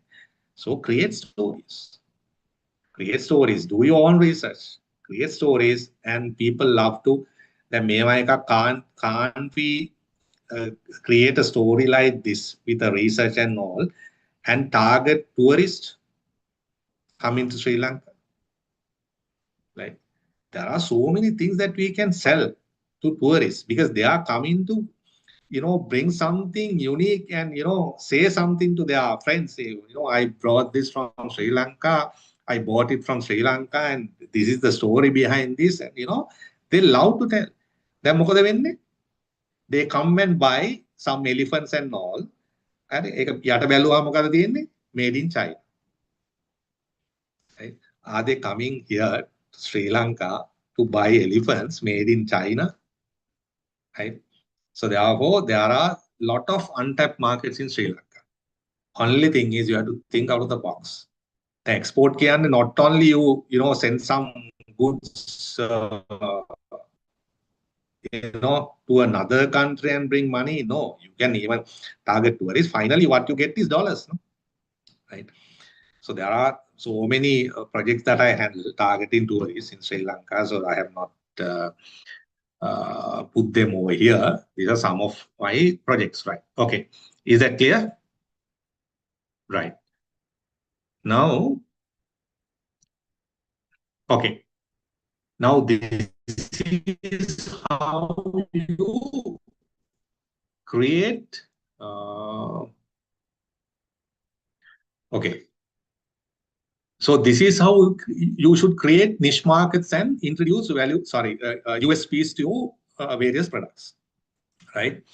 So that is what I said. Now, this is a very, we are a blessed country. There are so many, products that we can do, right? Niche products, and easily create markets locally as well as internationally. And make sure now when you come up with a product idea, don't focus on the local market, right? So you may be able to, sell it in the local market, but always focus the international market. Do your research, right? Select some countries and develop according to their requirements, and then you can launch it in Sri Lanka, right? But finally, your goal should be to enter the international markets. That's what we want right now as a country, right? So therefore, make sure when you think now, then with an ATR participant කෙනෙක් කිව්වා මොනවද මේ dehydrated curry, I can't remember, some said yes. Even that, right? You can make it unique and target international markets. Now let's talk about the value addition. Then we'll take the same example, that video, right? Did you see any value addition in that video?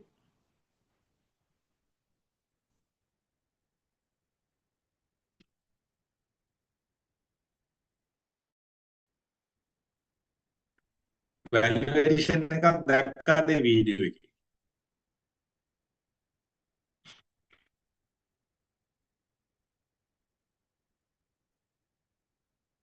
Yes or no?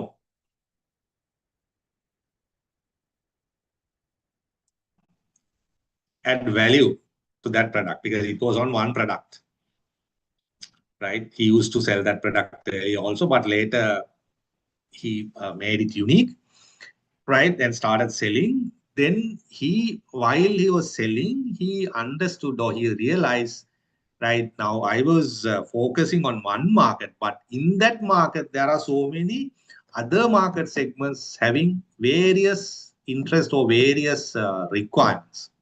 Am I right? I hope you saw that, like, some people came and asked, okay, can I have, yes, after customer feedback and the complaints, he created customized croissants. Very good. Yes, cashews. Some came and asked, okay, whether can I have it without cashews, with cashews, with nut, with the toppings, various requirements. So you have a base product. Base product is a croissant. Right now, in order to cater, then if you just sell the generic gluten-free croissant, right? You will be able to cater to only again limited number of people, right? But after seeing or after gathering feedback of various requirements in the same market, so therefore we have to add value, various values to my existing product, my base product, and cater to various other markets and expand my markets. That's what he did. Understood. Therefore, main purpose of doing value addition is to attract more customers or capture more, right? Moreover, he introduced easiest, right? This mobile app, or in other words, it's a home delivery. Is it a value addition?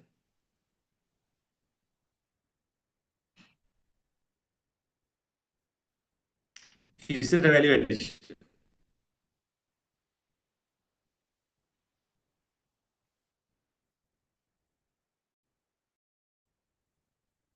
Introduce addition.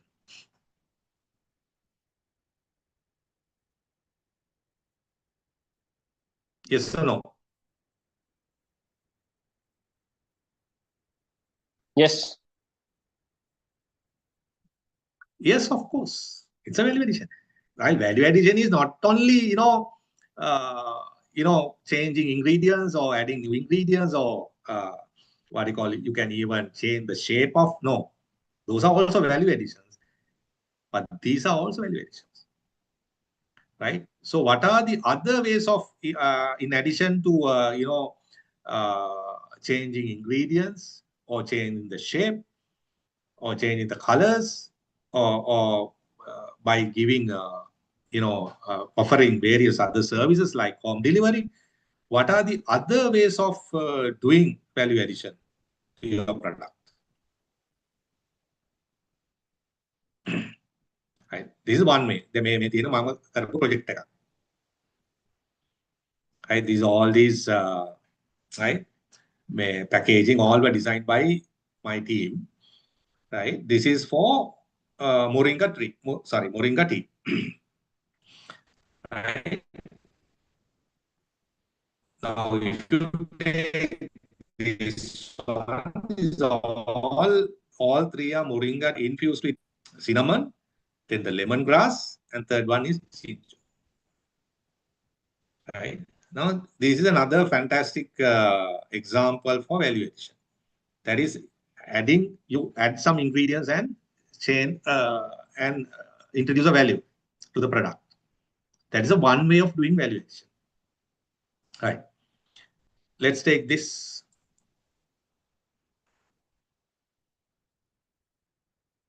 Right. Now, if you take these four, right, the product is the same.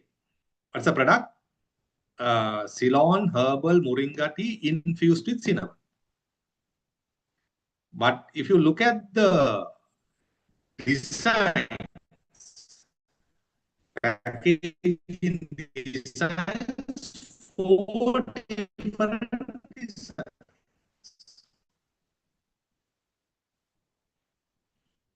Right? Why we design for based on now, for an example, now one channel is right pharmacies, right? So we design this white one for pharmacies, okay? And if you go and sell the same product at one goal face with this packaging, this right product may not move, right? So then you have to make it, because the crowd that we are targeting over there is completely different, right? So the outside is the same, whereas you change the packaging design to cater to different market segments. Now, normally, if you sell this white one at 500 rupees, at pharmacies, right, the other one, the right opposite one, can be sold at one goal face, maybe 1,500, right? 3 times more than the other one. But what is inside is the same, right? Only thing is you have given a premium look to the other one, which is which we sell at one goal face, but what is inside is the same. Then what is this? Is it a value addition? Is it a value addition?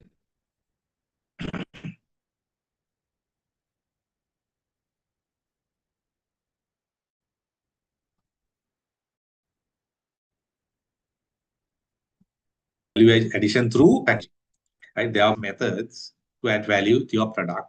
Finally, the main purpose of adding value to product is to attract more customers to your product or create more markets to your product purpose, right?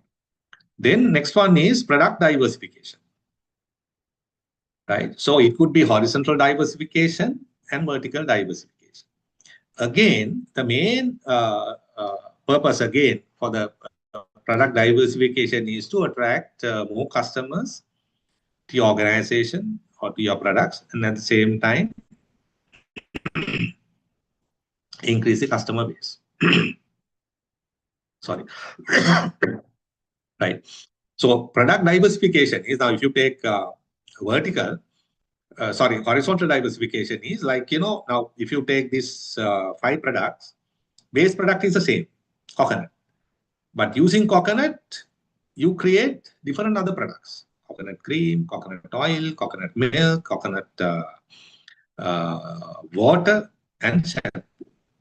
So that is called horizontal diversification. And the other one is a vertical. That means you cater or you get involved in entire value chain of this product. That means you not only produce that product, right? But you all look at byproducts, right? And also you get involved in transporting, plantation. So that is called horizontal vertical diversification. So then again, the purpose is, right, cater to different customers, attract more customers to your product or other products under diversification, right, and increase your revenue, right? So that is what is called diversification. So therefore, when you do a product, make sure, right, these are 4 important terms that product development. Number 1 is create a niche market, then introduce USPs, USP or USPs. Then definitely you have to have value addition options, right? Because each and every product has a life cycle. We don't know when it reaches the maturity stage. When it reaches the maturity stage, it may be in 1 month or 2 months, or maybe in years, or maybe in decades. We don't know. No sooner it reaches, no sooner you feel that like it has already reached the maturity stage. So then you have to do value addition diversifications for you to survive in this market or retain in this market, right? Otherwise, you may not be able to retain in the market or survive in the market, right? Okay. So the other important thing is, so we have 20 more minutes, right? Right. So we'll try to at least finish the other topic, 2 topics. That's the product development and the competitor analysis, right? So, okay. So what's the if I ask you the most frequently used buzzword in the world these days, in the world, what is that? What is the most frequently used buzzword in the world these days? මොකද buzzword එක කියන්නේ කියන්නේ නිතරම පාවිච්චි කරන වචනේ මොකද්ද මේ දවස්වල ලෝකේ? ලංකාවේ නම් එච්චර හෙන්නේ නැහැ, but if you go to other countries, you will hear this word very frequently. මොකක්ද ඒ word එක?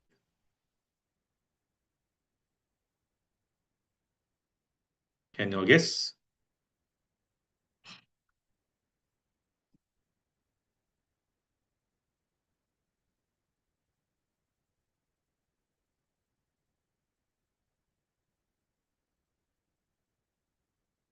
So can anyone guess?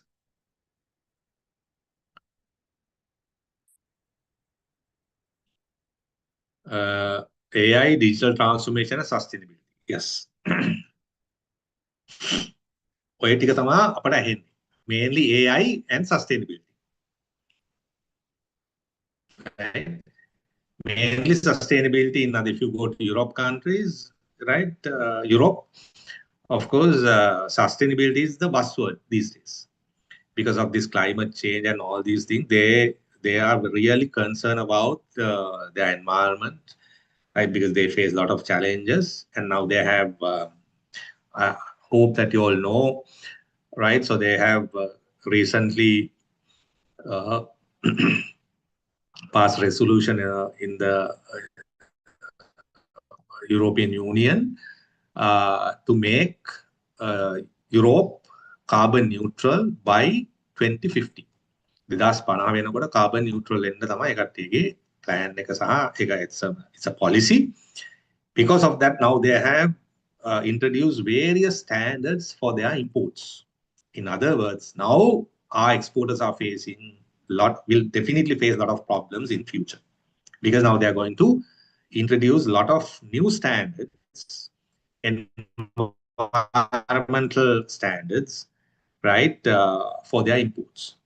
Right. So therefore, now these days, I'm getting involved in that project. So now we are in the process of introducing or creating eco-labeling framework for Sri Lanka. I'm one of the consultants to that project, so which is funded by European Union and implemented by Expertise France and Grant Thornton. Right now, these days we are doing that because European Union knows, like, if we don't help Sri Lanka in this regard, of course, then they have to restrict many imported items coming from Sri Lanka. Right. Now we are in the process of developing that one. Right. So now why I took this topic, because you know what the sustainability is, right? So I'm not going to explain this one in detail, right? It has three elements. So this concept has been built in three pillars, that is economic, social, and environment. Right? Social sustainability, environmental sustainability, and economic sustainability. And I must say, now this is not something new to Sri Lanka, right? Because we have been practicing. Now this came into existence, or this was introduced to the world as a sort of a something new or something unique. Habai, keep that in your mind. We have been practicing this sustainability for last, I think, 3,000, 4,000 years. Right. So our sustainability model is, right, Vavai, Dagamai, Gamai, Pansala. That is our sustainability model. So that is why we are a very resilient nation. So that is why we were able to, stand, very firmly even before many crises, right? Especially COVID. If it is some other nation, definitely most of the people will die. But we don't understand. But we have this flat platform already in our country. That is why we are ප්‍රශ්නකදී ටග්ගාලා අපිට ගොඩ එන්න පුළුවන්. මේ base එක තියෙනවා අපිට තේරෙන්නේ. I recently did a TV program. I introduced this concept, how we have been practicing this one, and to take each and every element or a pillar and if you really look at the new concepts introduced by the other countries, right? So that's the reality, right? So here what I'm trying to say is that now, UN has set already 17 sustainable goals. May have a goal. Zero hunger is prashna. Good health, and all those things are what issues, global issues, because of this global warming and all. Now, what I'm trying to say is, if you can develop a product targeting one of these issues, that means there's a market, huge market, right? Now, because of this war, now, mark my word, if it lasts for another 6-7 months or a year, next problem will be, main problem will be, drinking water problem, right? Now they have already started attacking, water, what they call refining plants in various countries. Right now, you know how they get the drinking water, especially the Gulf countries. Now, if they start attacking those plants, of course, then they will have a huge drinking water problem, right? But now we can be the main country which supply drinking water without any problem because of our irrigation system, right? So it's a different topic altogether. What I'm trying to say is that if you can come up with something, some product targeting these problems, so you will have a market, right? So then for you to say that you have a sustainable products, so make sure that you meet these standards of criteria. Then all you can say it's a sustainable product. Now remember, if it is sustainable, if you can say or if you can claim that your product is sustainable, it automatically becomes a niche product. Because in Europe, you can, after this session, you can Google and see how many people in Europe look for, right, sustainable products. Most of them, even 70% now people, at least if it is not a sustainable product, at least they go and check whether the packaging is sustainable, because they face various issues related to this, right? So therefore, number one is, right, if you can say that, like, the classic example is Jasmine, right? Now Jasmine is already into this, right? Now she produces various types of sustainable products, right? So therefore, for you to claim that you have a sustainable product, you have to say, right, so impact to the environment is very less, and then you use clean, and the resources you use as renewable resources. Now, for an example, if you use graphite, then you can't say it's sustainable, because we know that graphite is not renewable source. Once you mine, that's gone, right? So you can't, what do you call it, or it doesn't grow anything, right? So therefore, and energy, make sure that you use it and make sure that it will not be harmful to the environment. If you align with these things, then you can say it's a sustainable. Align with these things and then get a certification from a certification body, then you can claim you're creating a niche market, right?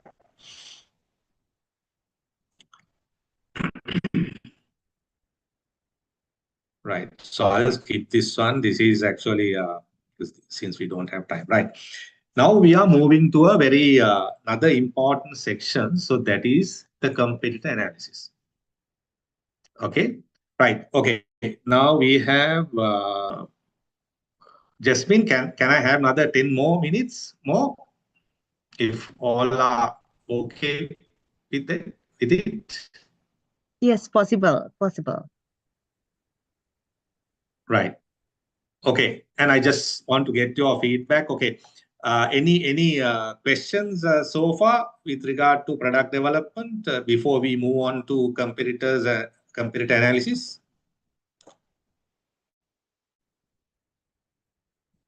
Because we are going to do a small activity with this.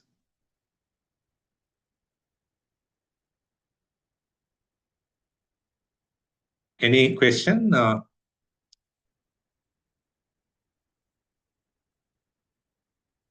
Competitor analysis. Right. Now, according to this presentation, what we did was earlier, like, we started with product development. Then we are moving on to the competitor analysis.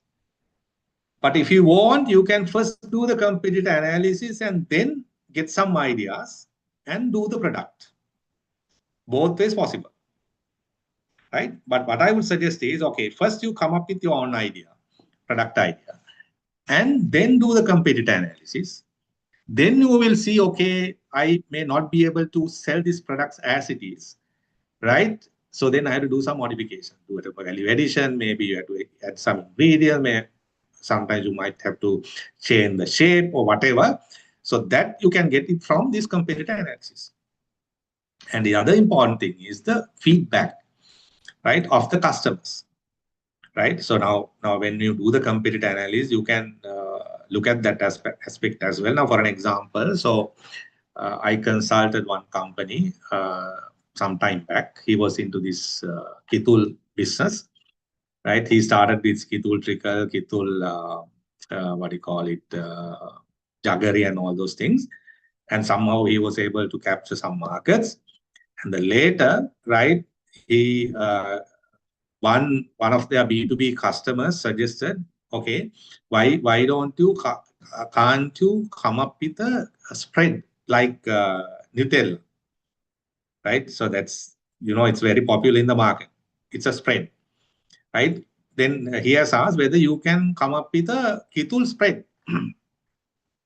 So somehow he had to basically get some new plants and all, but somehow he took that challenge and did it. Now that is the fastest moving product in his product portfolio. He has so many Kitul related products. Out of those products, now fastest moving one is the Kitul spray. So that is why this competitive analysis and the customer feedback is very, very important. So then only you can further develop your product. So therefore, you can come up with a product idea and do the competitive analysis. And based on the feedback or the findings of this analysis, you can further develop your product and make it more competitive in the market. Okay.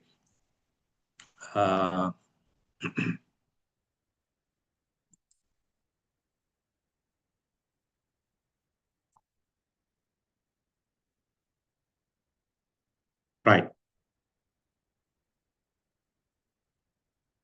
Okay. Now, let me know, I mean, by doing this analysis, competitive analysis, what do you normally find out?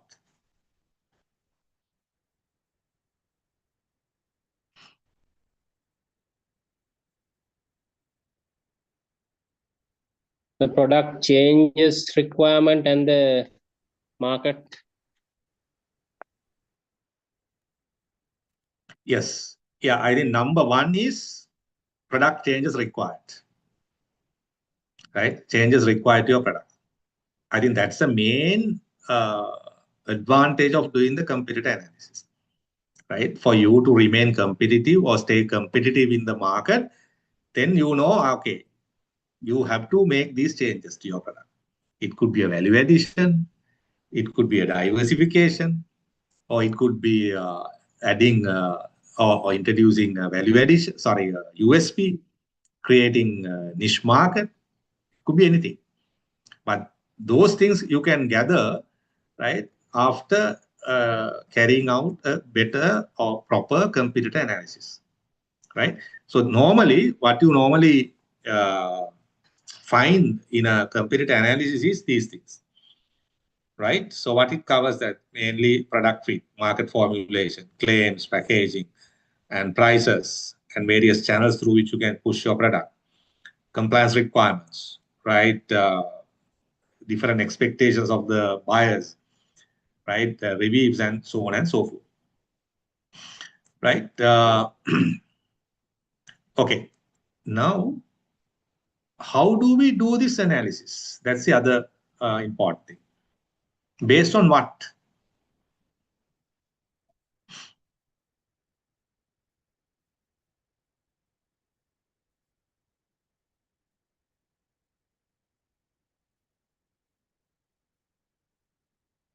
Because now what you're trying to do is to get competitive advantage over the others by doing some changes, right?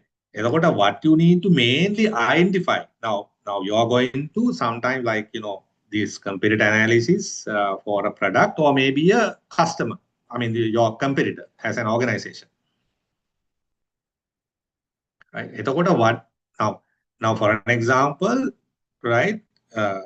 Again, for you to be competitive or stay competitive, you have to do something better than your competitor. එහෙමනම් competitor එක මොනවද අපි අඳුර ගන්න? To lead or to stay in front of him.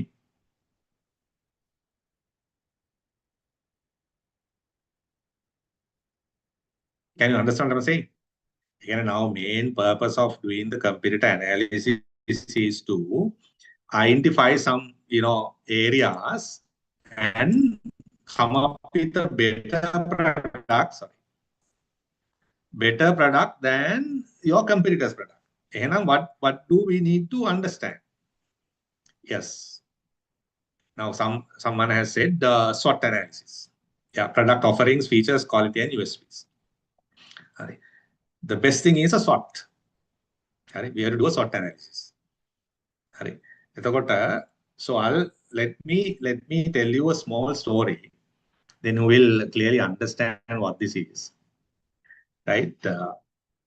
So now I'm not going to teach you SWOT because I know that all of you know what the SWOT is, right? But I'm going to show you the practical aspect of the SWOT so that you can apply it to the competition analysis. Right? Then we all know about the know this story. I'm sure that you have already heard of this story when you were very small. I'm sure that you have heard of this story. Right? Toppi velendai kauda me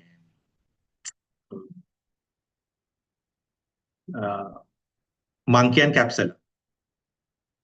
Right? Now, what the story? Story is, once upon a time, there was a capsuler, right? He used to travel from, village to village and sell caps. So that was his profession. So one day he had to go through a thick forest. While he was traveling, he felt tired, sat under a tree, right? And after a while, he fell asleep.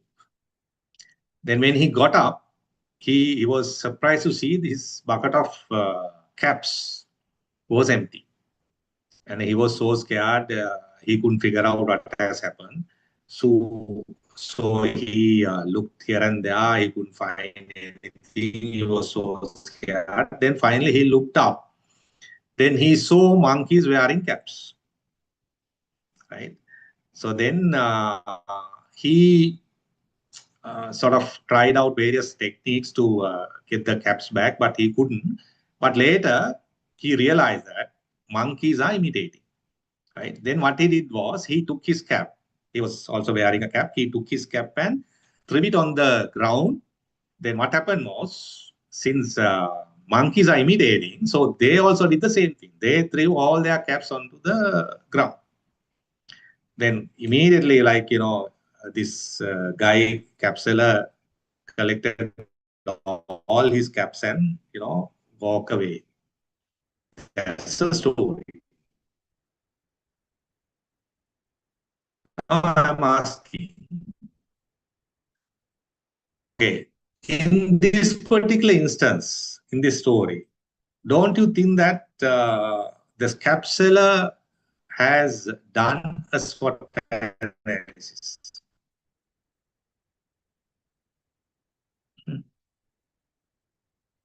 In my opinion, he has done, right? But SWOT is strengths, opportunities, strengths, weaknesses, opportunities, and threats.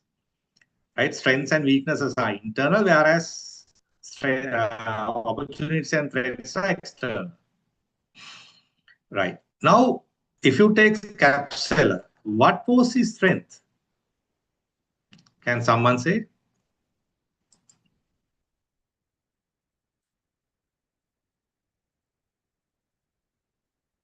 Capsuler ki මොකක්ද strength එක තිබ්බේ? Thinking ability. Yes, very good. That is a thinking ability or rational thinking. Whereas monkeys cannot. Imitate කරන්නේ ඒකයි. That's the only thing that they can do. Whereas he has the rational thinking ability. So what he did was, right? Okay, that is his strength. So if you take monkeys, what were their strengths? Monkeys like one of the strengths.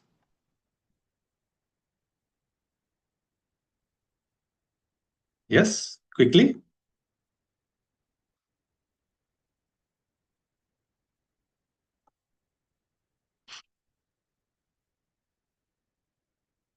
Yeah, now that is their one of their weaknesses. Imitating, yes. Follow is also no. Their strength is they can jump, no? Jump from tree to another very quickly and climb trees quickly, whereas we cannot. So it's their strength, and from Capsule's point of view, right? It's a weakness, right? And on the other hand, right? Monkeys, if you take the weaknesses of monkeys, they are imitating. That is one of their weaknesses. Now, what he did was, right? Now there was a threat also. What was a threat? If they ran away with the caps quickly, right? That can happen, right? If you start, spelling, building what do you call it, stones or whatever, so then they may run away. So therefore, he was very scared. He was very patient, right? Because there was a threat. Now, what he did was he identified the threat. He didn't do that one. Therefore, what he did was he capitalized on his strengths. He identified their weaknesses and capitalized on his strengths and made it an opportunity, right? එයාගේ weakness එක opportunity එකක් කරගත්තා using his strengths. That is why he was able to take the capbacks. තේරුණාද මං කියන එක? දැන් මං කියපු එක හරිද වැරදිද? එතන කරලා තියෙන SWOT analysis එක. හරි. Capsela identified his strengths first. That is the thinking ability. Then identified එයාගේ competitors' weakness, right? And capitalized and also identify the threats, right? So then he minimized the threats. Then capitalized on his strengths and made his weakness an opportunity and took the capbacks. That's what happened. Right? Aren't we use the same thing for this competitor analysis? පුළුවන් බැරිද? And ඉස්සල්ලාම what we need to look at, I mean, in this competitor analysis, what you should do first. So identify the speak up. Yeah, research the market research කළා මොකක්ද හොයාගන්න ඕනේ? To make your product unique and very competitive in the market. Initially, what you need to look at is through this competitor analysis, what? Identify your competitors, what? Weaknesses. ඒක තමයි කරන්න ඕනේ. That's what you need to do. Correct? So this is the practical way of using the SWOT in your day-to-day activities. Then make කරන්න you have to identify the competitors' weaknesses. කරලා ඒ weaknesses වලට මේවා වෙන විදිහට අපි හදනවා මේ product එක much better. Then you know that because of these weaknesses they won't be able to do this. So what we highlight is, right, so they can't do this, they have this problem, but in our products we have already addressed that. Similar products and who else addressing target market and identify SWOT. Right. Now what we have to do is, now we are going to apply the same thing for this as well. Now remember, some of these, and that's what I said. Now I have introduced a unique model to the market. I'm saying without any fear why it's unique. I know it's that you won't find that framework anywhere else in the world as well. However, some of these concepts have developed by me. එනිසා සමහර මේ කියනවා කොහෙවත් පොතකින්වත් කොහෙවත් හොයාගන්න බෑ. Right? Because of my experience and working with various international organizations only, I was able to introduce this model. හරි දැන් මේකත් ඒ වගේ එකක් තමයි. දැන් මේ වගේ එකක් ඔයාලට හොයා හිතා ගන්න බෑ වෙන කොහෙන්වත් because I have used this example than what I just told to do competitor analysis of various products of my clients. Right. Then දැන් අපි කරන්න හදන්නේ, now you know with this AI, different task of, or in other words, export as a whole has become a way easier than ever before. හරිද? එතකොට දැන් මේ computer දැන් ඔය අපි කියන විදිහට දැන් මේ කම්පියුටර් ඇනාලිසිස් එක කරනවා නම් what we have to do is it's a very lengthy process. And you have to first identify the competitors, and then you have to visit their websites and all other, various sources, gather these weaknesses, and make a henna process එක. මාස ගානක process එක. But now you can do it in one click, entire thing. Now I'm going to show how to do that one using AI. Another thing is, now when you use AI, now you can do it as an activity, right? Now I think it's a part of this program. Kalla, you can later submit that your computer analysis to Jasmine, right? Because she wanted me to incorporate one of the activities like this into this program. So now we are going to do that one. So I'm going to show how to do that one. So later on you can do it and submit that report to this organization or Jasmine, right? Now competitor then, I know that all of you are familiar with at least one of the Gen AI tools like ChatGPT, right? And you all are already using. But the important thing is, how you use it, whether you are giving the right prompt to do that. Then godak kattiya then apuam mage programs wala now I have completely then ara model එක I have completely transformed that into AI. කොහොම මම කරන්නේ AI වලින්. හරි. හැබැයි for that program, right, you won't believe there are people coming from Unilever, Haley's, like ඔක්කොම ලංකාවේ blue chip companies ඇවිල්ලා දිනවා මේ programs වලට. එතකොට they have already identified their gaps. Now there are certain activities have become much more easier than ever before because of this program and the various tools that I'm using, right? So now I'm going to show another prompt how to do this computer analysis, right? So therefore, now this AI applies basically or it works on the principle of garbage in, garbage out, right? If your inputs are proper or right, so then you will get the expected output.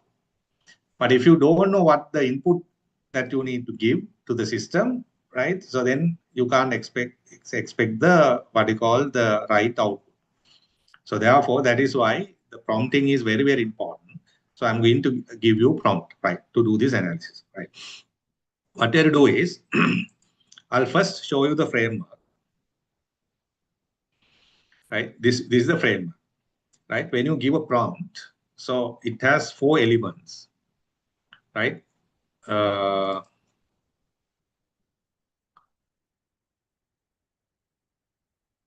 Right now, she has posted, send the completed activity answers to give an email, right? Okay. And then you will get a certificate after that, right? So what you can do is, now when you give a prompt, make sure that it has these 4 elements: subject, task, then give instructions and the context. These 4 elements are very, very important, right? And now I'm going to show you the prompt, right? So I think you may not be able to get it from the slide. So what I'll do is I'll just copy it and put it on the chat so that you can copy it, right? Okay, so this is how you should do that. So this is the prompt, right? So what you can do is, so now make sure, right? So you give proper information to the system, then only it will give you the proper answer, right? Always you have to say, you have to act as a, this person. Now in this case, of course, you have to say you are a competitive intelligence analyst for international trade. And analyze, now this is only to analyze one competitor. Now Now I know now you all are engineers. Then මේ වගේ prompt එකක් දැම්මම you know how to modify it as you, right? So therefore take this one as a template, and later you can change it accordingly as you want, as your requirement, right? So analyze one competitor. So then, right, in right within brackets තියෙනවා, so you have to fill country. So then first you have to select a country. Let's say අපි කියමුකෝ T එකක් කියලා.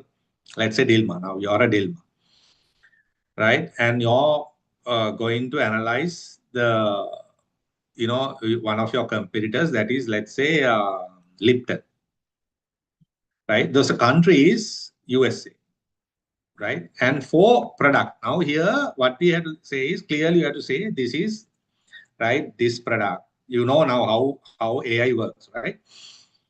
Right? You can't just say tea. You have to clearly say this is the herbal tea that includes these ingredients, and it helps you. Api kemo it's a herbal tea kela. Right? Then you have to say like, okay, sleep bliss herbal tea, right? It addresses sleeping problems of people. So that's how you should give it, right? And using only public sources, use my website to understand my offer, right? If you don't have a URL or website, what you can do is you can say, right, I have attached, you can say use the attached description, right? You know, you can type what you want or about your product, right, in detail, and attach it to, if you are using ChatGPT, and give this prompt. Or if you have URL already, website URL, right? And then the competitor is, then give a competitor's name, let's say Lipton, and competitor's website, give a website, and public pages it links to, and summarize competitors' positioning, key products, stated claims, and the price range in table A. Then make a table. And the pros and cons. Then mean on අපි හොයන්න හදනවා එකට්ටියගේ advantage and disadvantages, or otherwise their strengths and weaknesses, in other words. And classify cons, right? ඒ කියන්නේ ප්‍රශ්න මොනවද? එයාගේ ප්‍රශ්න into product, services, operations in table C. And provide at least 10 cons in total across these domains, and from the weaknesses map. දැන් එයා අපි අහනවා එයාගෙන් මේක හොයලා දෙන්න. And may improvements කරන්න based මගේ එකට improvements කරන්න මෙන්න මේ base මේ weaknesses මත. So it could be changes to your product, packaging, certifications, labeling, documentation, logistics, ඔක්කොම තියෙනවා. ඊට පස්සේ convert improvements into strategies. මේ prompt එක දීලා මේ ටික දුන්නාම you will see, right, get a very comprehensive report in tables. You can easily identify ඕකමාට strength our මේ දැන් අපි if you want to, right, if you don't have any product idea නැත්නම් product එක ගැන කියලා, so you can give say that this is only for one competitor, but you can say, right, I have no idea about the competitors, so you, based on this product, identify the competitors in this market and do this task කියලා කියන්න පුළුවන්. හරි. Now what I'm going to do is this clear? Right? Then ඔයාට product, then at least product එක නැත්නම් product idea එක ගන්න. අරගෙන මේ analysis එක කරන්න. කරලා submit කරන්න. Right? And also you can yes. Okay. Now what I'm going to do is I'm going to copy this one and put it on the chat. So you all can easily copy it and, you know, use the same prompt for this analysis. And if you want, you can modify as you want and get some more. If you want to get some more information, so it's a matter of just modifying this prompt. But this is the right prompt, I mean the format or template of that prompt, right? Okay. Now let me read this. Sorry.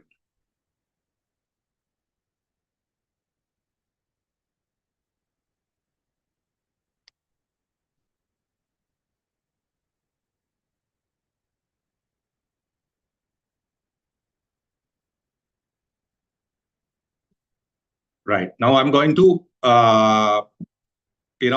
send that one.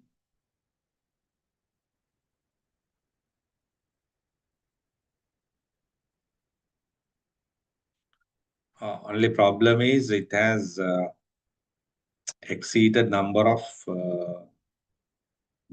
text allowed for this chat. What I can do is I'll send this to yeah. Can you put it as attachment? All right. Okay. Yes. Right. Yeah. Okay.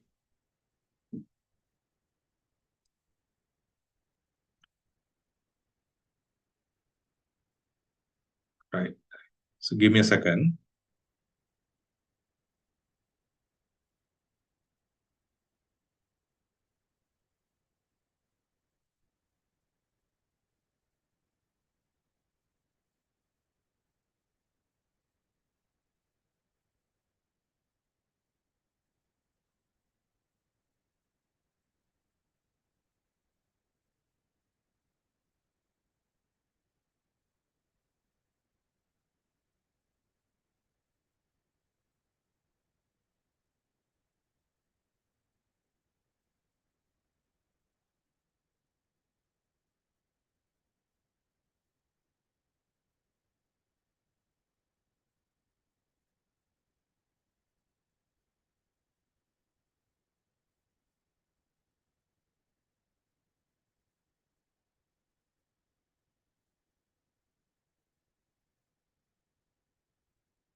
Right. Okay. I send it as a document. Right. So hope you all got it.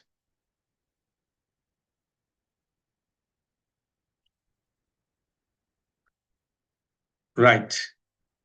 So, okay, I think with the given time frame, of course, so that's all what we can do, right? I think that is, I mean, hope it's more than enough for you all to, start when it comes to product development and all. Of course, I'm sure that this information will definitely will be helpful for you to do that and come up with some new product ideas and all. But anyway, I would like to get your feedback, right, and know about the program, whether it was useful or whether it's not useful, or whether there are any improvements to be made, and so on and so forth. So I would like to hear from you all. If you could say something about it, that will be really great.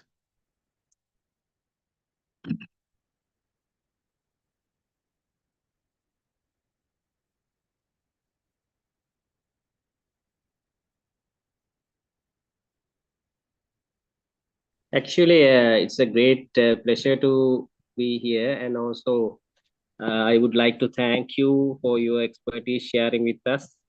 And the time is, I think, very limited. And next time, I request Jasmine to arrange a physical, because there's a crisis there, and some kind of one day, it's a half a day with you as a resource person. Thank you very much for the sessions that you are done. Thanks. Right. Thank you very much for your kind words. Any more?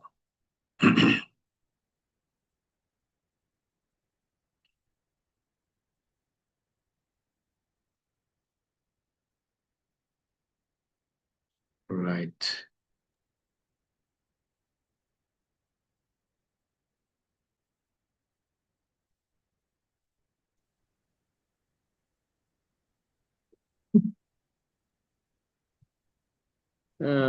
Sorry, and also forgot to say another thing, that's improvement of the another area. So if we can do another session, how to use these digital tools and AI and other things too. This kind of thing, I think it is better in physical or something in future. Thanks. Right. Okay, we'll see.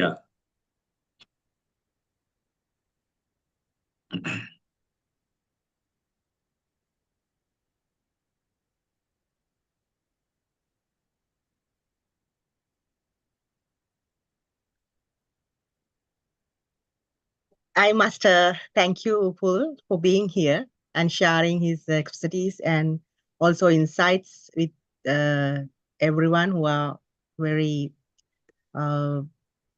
very at the beginner level for entrepreneurial career, maybe with just with the ideas. So we really appreciate your time because you are serving your valuable time for as a consultant for people with already established their businesses, right? And having the startups with the minimal viable products ready to export. But you have taken your valuable time for the early stage, idea stage entrepreneurs. So I must thank you. This is wordless appreciations we can say for your kind contributions. And this is not just a one-day one day session. So we have a continuous support with Upul for this 10-month program. We have upcoming lot of other initiatives like National Startup Challenge to get everyone on board for this massive contribution for the country's economic empowerment. And also, we have boot camps, we have other workshops, hands-on experience, and also mentoring sessions, also product development and techno exhibition to exhibit your products. And also we have global level events, which is ready for you to pitch and get the opportunities to scale your startups and entrepreneurial venture to the international level. So we have a small token of appreciation for you. So because we are not meeting physically, I will post this. I will send the courier to receive to your doorstep. So, and also I must thank to the online audience participants here today with the Zoom platform as well as the YouTube Live, or as well as in the LinkedIn event we have created for this masterclass series. So there are also a lot of other people who are following our content after the recording live is over. So they can have the continuous access to the knowledge base. And if there's any concerns, any questions, you can come back to us in our email. And also connect with Upul Dasanayake. I have shared his LinkedIn profile. You can officially connect with him through the LinkedIn. And there's a lot of knowledge pool and also a lot of opportunities, unlimited potential for you to grow as a startup founder and entrepreneur. We will be there as institution of Engineers Sri Lanka and the Entrepreneurship Forum to support you. And I must share, there's a global event coming up. It's hosted in Beijing, China. It's about high cool startup global startup competition. So you can apply to that if you have a minimal viable product or a prototype. So if you need some support, connect with us and I will share those details. By tomorrow, we have a repeat session for the business model canvas, which is conducted from my end. So because of last session, there was some technical issues we have to overcome when we are engineers. We have a lot of problems and some uncontrolled environment sometimes. So we apologize for that inconvenience situations we have faced last masterclass. So I we'll do the repeat session tomorrow at 2 p.m. 2 to 4:30 p.m. It's a business model canvas. So I think it's now a good opportunity for you to rethink about your business idea, whatever already in your mind. Do not fall in love with your idea. As Pul explained, always try the potential and what is market really need. So focus on that, and you can redevelop your kind of products and also business idea and make the business model canvas ready for the next. And also next Saturday, we have Senela Jayasuriya as a masterclass trainer for startup ready pitching. So that is very important. You will get these chances from this expertise and resource persons. It's very rare opportunity for you. So get the maximum benefit of this. And if you somehow miss the content or online session, so you can go to the Engineer to Entrepreneur YouTube channel and watch the recordings. So I thank you everyone for being here. And if there are any questions, send us the email. So we will definitely feedback and come back to you. So Pul your last message, and you can share whatever the last message and the empowerment for our upcoming entrepreneurs. Thank you. Right. Thank you very much, Jasmine, once again for organizing this event. It's a very good initiative for especially engineers, right? So that's, I mean, the need of the hour, right? Because we need more and more entrepreneurs and exporters to take this country to the next level. So as Jasmine correctly said, of course, you may have had some product ideas earlier, but after this session, I'm sure that you will rethink.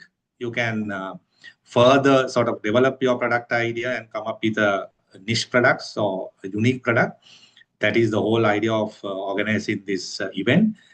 And finally, what I want to, this will be really successful when I see one day one of you, right? Not one of you, all of you, right? Becoming entrepreneurs and becoming exporters and bringing much needed dollars into the country. So if I see that in future, then I'll be happy and I can say without any fear, yes, this has been successful. So we all look forward to seeing that one day. Thank you. I wish everyone, if we can take a group photo, if you can open your video, if you are ready with that setup, so we can take a group photo before we end and wrap up this session. Can you open your video if possible?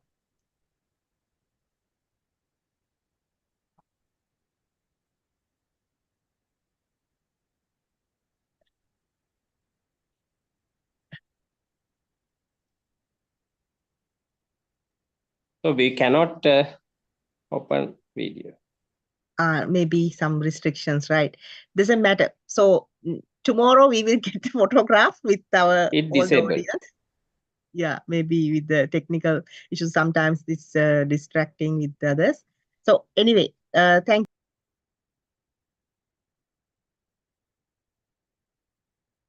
So you're on mute. You're on mute. Sorry. Jasmine, you're on mute. Yes. Okay. So we will have the repeat sessions tomorrow at 2 p.m. For the business model canvas. I hope you can digest the knowledge that you have gained today with this masterclass, go-to-market strategy.